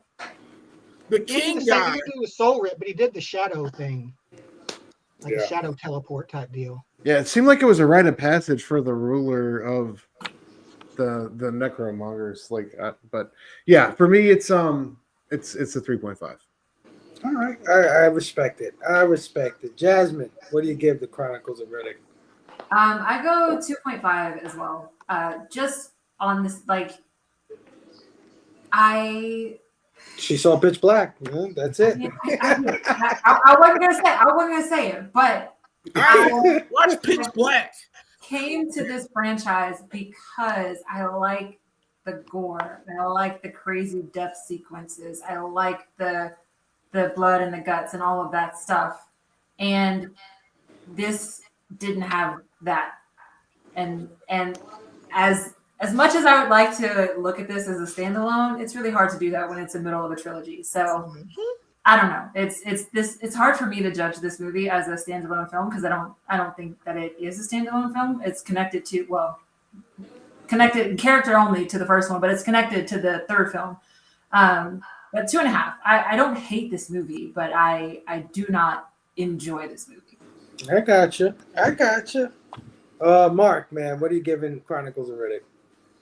I'm going to give it a 3.5, actually. I'm going to give it a little bit higher than I was sort of going back and forth in my mind, hearing people out, actually. It's quite good to go last.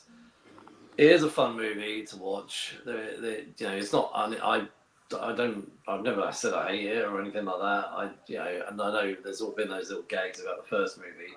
But the first movie is what got me interested in the character and the smidgen of the world that you see in this. So that's why I went and saw this. But I would have seen it anyway. I would have seen this movie anyway, regardless of it being connected to the first one, because I do love high concept sci-fi, and Vin Diesel. Back then he seemed to be around quite a bit. He just seems to just do Fast and Furious now. but he was in quite a lot of things. Even was it The Pacifier and all Fast and Furious, and obviously Pitch Black, and he was kind of a little bit like Arnie, just floating around. So I would have seen the movie anyway. I do admire the style of the movie. They spent a lot of money. Like Stu said, the CGI holds up. I think all the props, practical stuff, the money they spent was well spent on the visuals. Yeah, and there are elements of this that are enjoyable, not gonna lie. So I think that it's not the best movie in the world. When you're being highly critical of it, then no, it doesn't. There's a lot that doesn't stack up. But you can sit down and, like Jelani said, I have watched this movie quite a lot of times. It kind of has this, really weirdly, it kind of has this rewatchableness about it. But when you start then breaking it down and plot and all the rest of it, it's not as strong, and it is part of a franchise now, so it's probably the weakest in the bunch. So I'm gonna give it a 3.5. All right, man. Well, I know it'll seem like I'm the one who's probably gonna score this shit the highest, but no, I agree with all of you. I think, well, Stu at least, and Mark, and Brooks, I think for the most part, I think it is a 3.5. I gotta go there with you. There's a lot of 3.5 movies that I love. You know, it's average. I mean, it's above average. That's the thing. That's fine.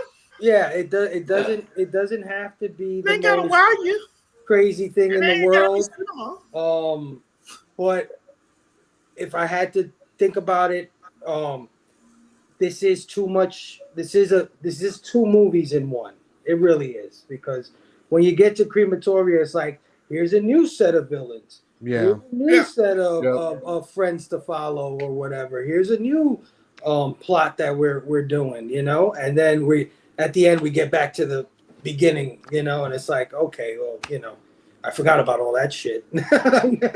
So it's not perfect in a lot of ways, but I agree with Stu in the sense that what stands out for me is the style of this movie in a lot of ways. And I think a lot of you have at least acknowledged that part of it. The CG, the costumes, the concepts.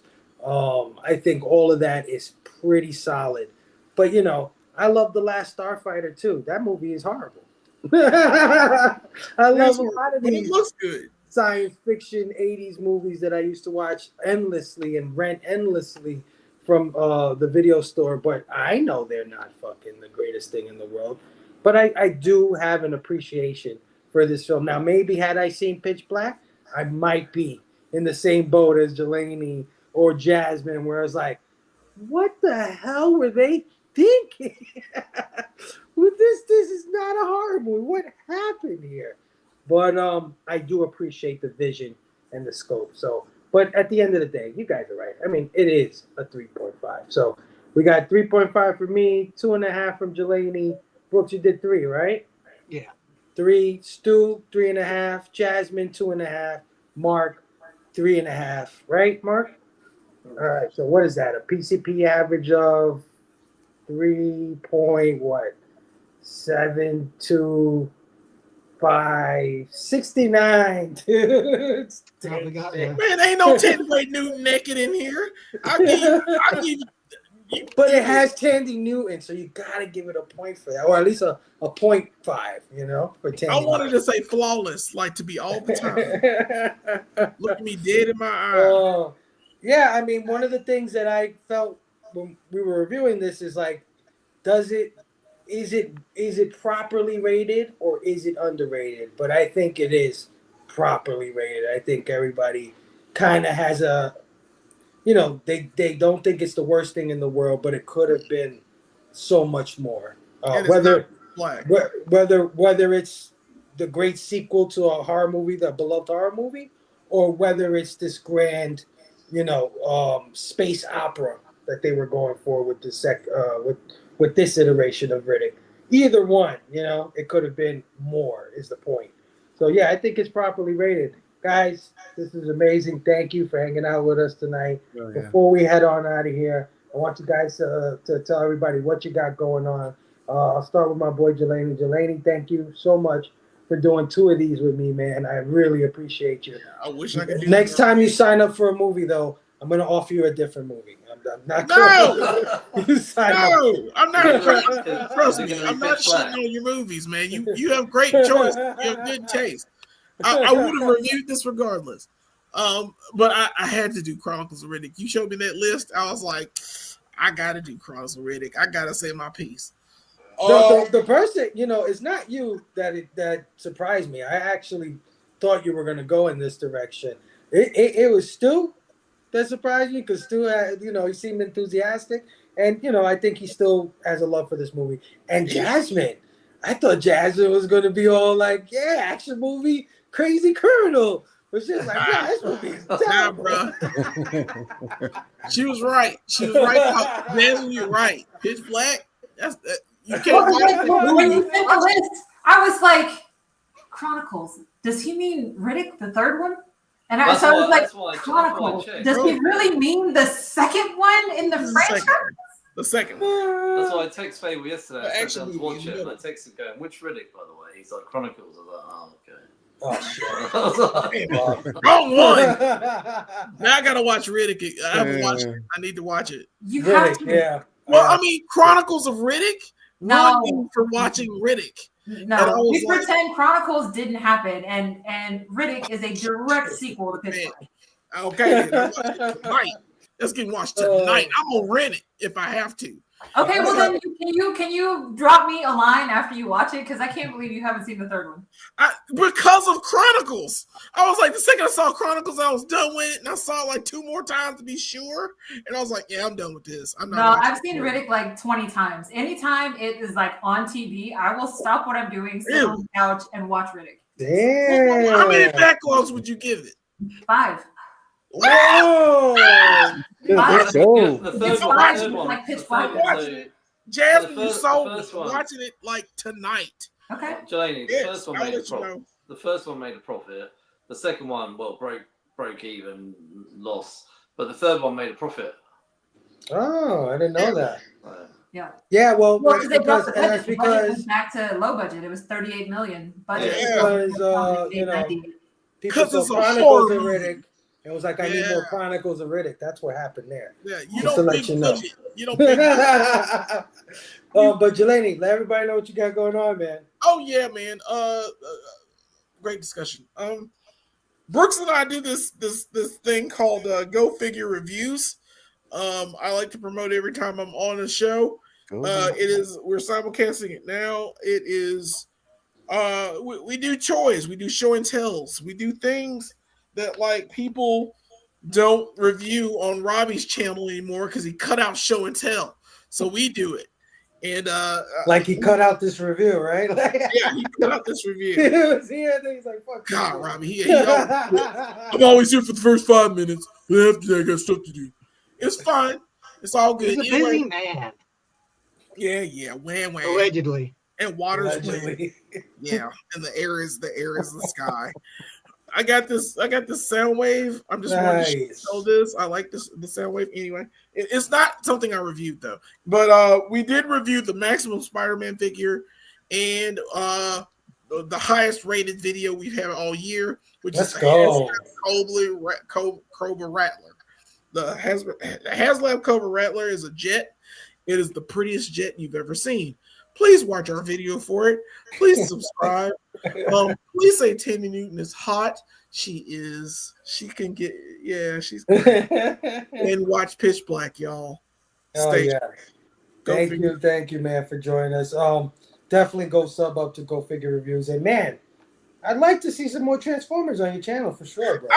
Look, there's Soundwave. Soundwave does those. I can't transform things on camera. I love Transformers, but if I gotta leave it to those other guys, man. I'll do it live. I don't do it. Look, I'm doing it live, and I don't want to do it live. That's how much I don't want to transform on camera. So, regular action figures it is. And I've got tons of them behind me and in front of me. I hear you. They're everywhere. But yeah, man, thanks again. And Brooks, my brother, I'm so happy you came to hang out with us, man. You're a hard man to get a hold of, but I'm happy that you're here tonight. I got you for one of these action fests. Hopefully this isn't the last time that I got you. No, man, I'm totally down. I love action movies, bro. Kick explosions That's are my shit. To me, Action Fest is what Horror Fest is to Robbie. Okay, Yeah, I'll keep dude. that in mind. Yep. Oh Me yeah. too. But Brooks, man, if you want to add anything else, what you got going on, where people can find you. Yeah, like as mentioned, I do Go Figure reviews with Delaney. I used to do PCP movie reviews, but I've been replaced by Jasmine. That's over. Same. I have more time for leisure, I suppose. Thanks. But here's a sound wave. I can transform it right now There you go, in front of my everybody brother, because let's I'm like go. Delaney. I've Well, got then you skills. transform him. You're the other half. You transform He's him. sound wave, so he's like easy. 2 hours later. 2 hours later. Is that G1? Is that G1 sound wave? Because that's Yeah. kind of cheating. Because I'm not transforming that one. I know how to transform that one. I can't transform this one. Voila. Different sound wave. How about that? Different sound wave. Flexing. I see that flexing. But thanks for having me, brother. Of course, brother. I'll pull a Comic Tom and say, if you want to see Go Figure reviews, do Transformers review. Drop a 1 in the chat right now. Stu, my homie, man. So glad you got to join me for at least one of these things. Thank you so much for having me. Absolutely. Oh yeah. Bro, let the people know what you got going on. Yeah, man. Dr. Doom's Fan Club. You can find me at Dr. Doom's Fan Club on IG and YouTube. Wednesday nights, 9:30 p.m. Eastern, and Get Insights, me and 9-Panel Grid. Across both of our channels. We will be over on E's channel tomorrow night, 9-Panel Grids at 9:30 p.m. Eastern. So check us out then, talking about our favorite new comics. Blood Splatter Chatter, Thursday nights with Verno and Link, talking favorite horror movies. And of course, all new, all different. Hey, I got it right this time. You got it right, dude. Blame Fable show. We got Bags, Boards, and Badass Women continuing this Friday night, 9 p.m. Eastern. So make sure you check us out there. Or right here. Yeah. Right You're here. You're already here. Yeah, man. Thank you, bro. Always a pleasure hanging out with you. Absolutely. Thank you for having me. My sister, you're almost as difficult to get as Brooks, man.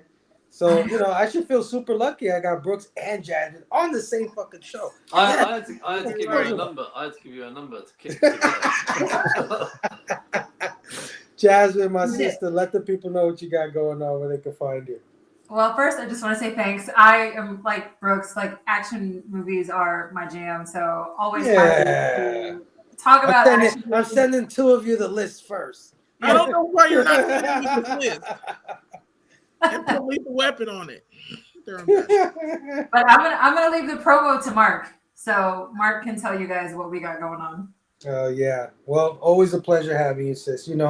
I love you so much. I love when you come hang out with me.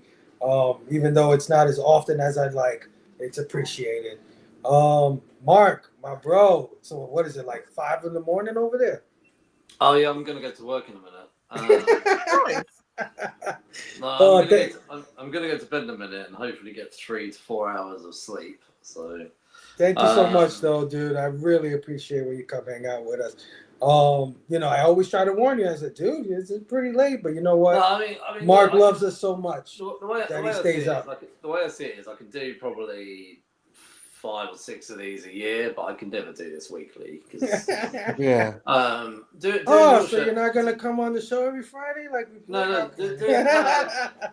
midweek, like the midweek ones. So Friday nights don't bother me because Saturday, I don't have work, but I've obviously got work in the morning, and a school run and all the rest of it. So, although actually school finishes on Friday, so when I do Robbie's one next week, at least I won't have a school run to do.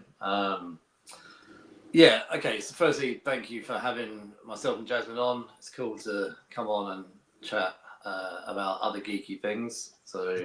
And to hang out with you fine American gentlemen flying that flag. Is he doing it again, or Marker? Just a real one? Oh, it's a real one, guys. Right. Okay. So coming up on Geeks Unleashed, the podcast, we are on our road to 200. So 200 episodes. Yay. 200 episodes and 5 years. Me and Jasmine have been at it since the COVID days. Right, we kind of Robbie calls it Crew's Choice. We kind of didn't really call it that, but we grabbed 4 people from the past of Geeks Unleashed and said, come on for episodes 96, 97, 196, 197, 198, 199, and said, choose your favourite film. You'll have to listen to those episodes. The first one is Beastmaster. Oh, is that Robbie? Nice. Is that Robbie? No. Oh, okay. That's a guy called Adam, also from a YouTube channel called Go Figure. Then we're doing Blake. He's from Canada. He'd kick your ass. Oh my god! They're all the same Yetis up there. Then we're doing Blade Runner, which is our Irish friend Derek. Then we're doing Lord of the Rings, which is our guy Cookie from Just a Little Podcast. And then we're doing Message from Space, which is a guy called Sean Pryor, who's a writer, done comics, graphic novels, books, whatever. And then, so the first one's dropping tomorrow, all being well, Jasmine, I guess. And then 5 weeks from now, the 200th episode comes out. And I don't want to spoil too much, but that 200th episode, me and Jasmine go at it. It's Mark versus Jasmine. Uh-oh. Oh, nice. Oh, strife? No, not like that. That is the theme. Okay. It's a death match. It's a death match. It's a death match between me and Jasmine. Apparently, it was a draw.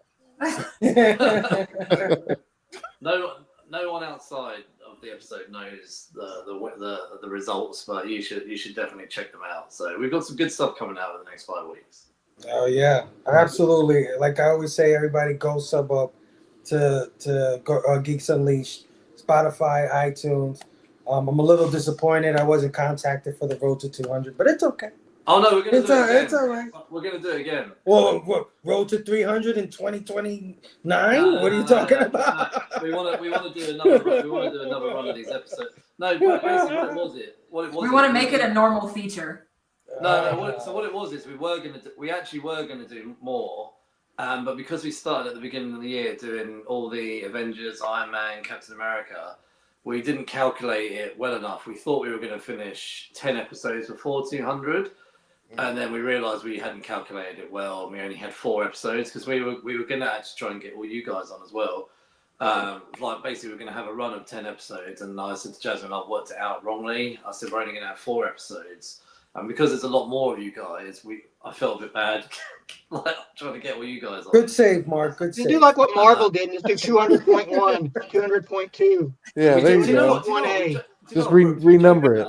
We did joke about doing 199.5, and like we were like, so anyway, we didn't. But I said to Jasmine, what we should do is next year we should do a run of these where we get people on and do their favorite movies. So yeah.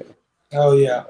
Well, it's always a pleasure, guys. I joke around with you, but I truly love you guys. I'm truly happy that you guys are doing this podcast and that you're reaching 200 freaking episodes. That is a milestone. That is amazing.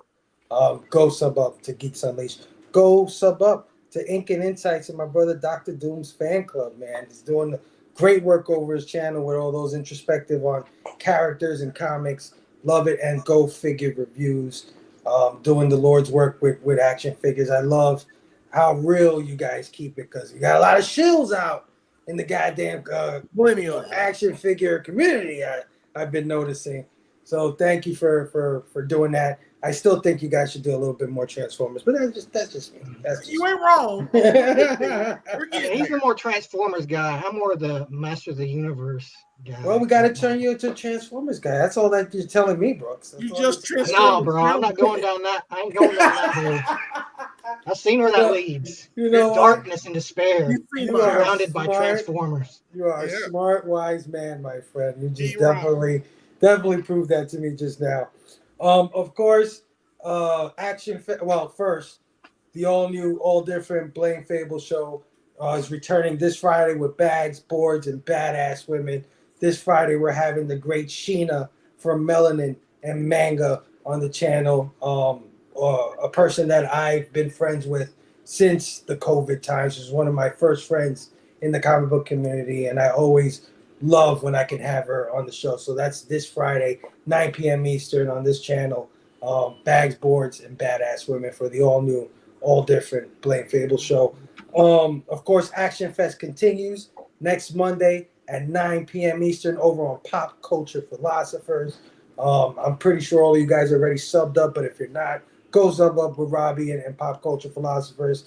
The movie we'll be covering that night is Jean-Claude Van Damme in Hard Target. Hard Target. That's a sweet mullet. Yeah, He got a absolutely. mullet. Directed by John Woo, man, which is, a lot of people forget that's a John Woo joint, which is, one of my guys. I love John Woo. So, yeah, check out Action Fest over on Pop Culture Philosophers next Monday, and come back here next Tuesday where we'll be wrapping up our portion of Action Fest 2025 with a movie that, I don't know, man, if you don't give this one a high score, I don't know if you got, taste like that, but we'll be doing True Romance, the Tony Scott film starring Christian Slater. Great cast in that freaking movie. We've had some great casts in the Action Fest, but I think this one is the cast. Brad Pitt's in it. Yes. Yeah, Brad Pitt's in it. King Cooper's in it. For like 5 minutes. I love True Romance. Yep, he's in it. Christopher Walken. Christopher Walken's in it. Is in that movie. Yep. So everybody, come check out our Action Fest finale next Tuesday, 9 p.m. Eastern. True Romance. Oh, and the movie's also written by Quentin Tarantino, one of his first movies that he's ever written. So hell yeah, guys, this has been a pleasure. I love y'all. Have a good night. Station, y'all.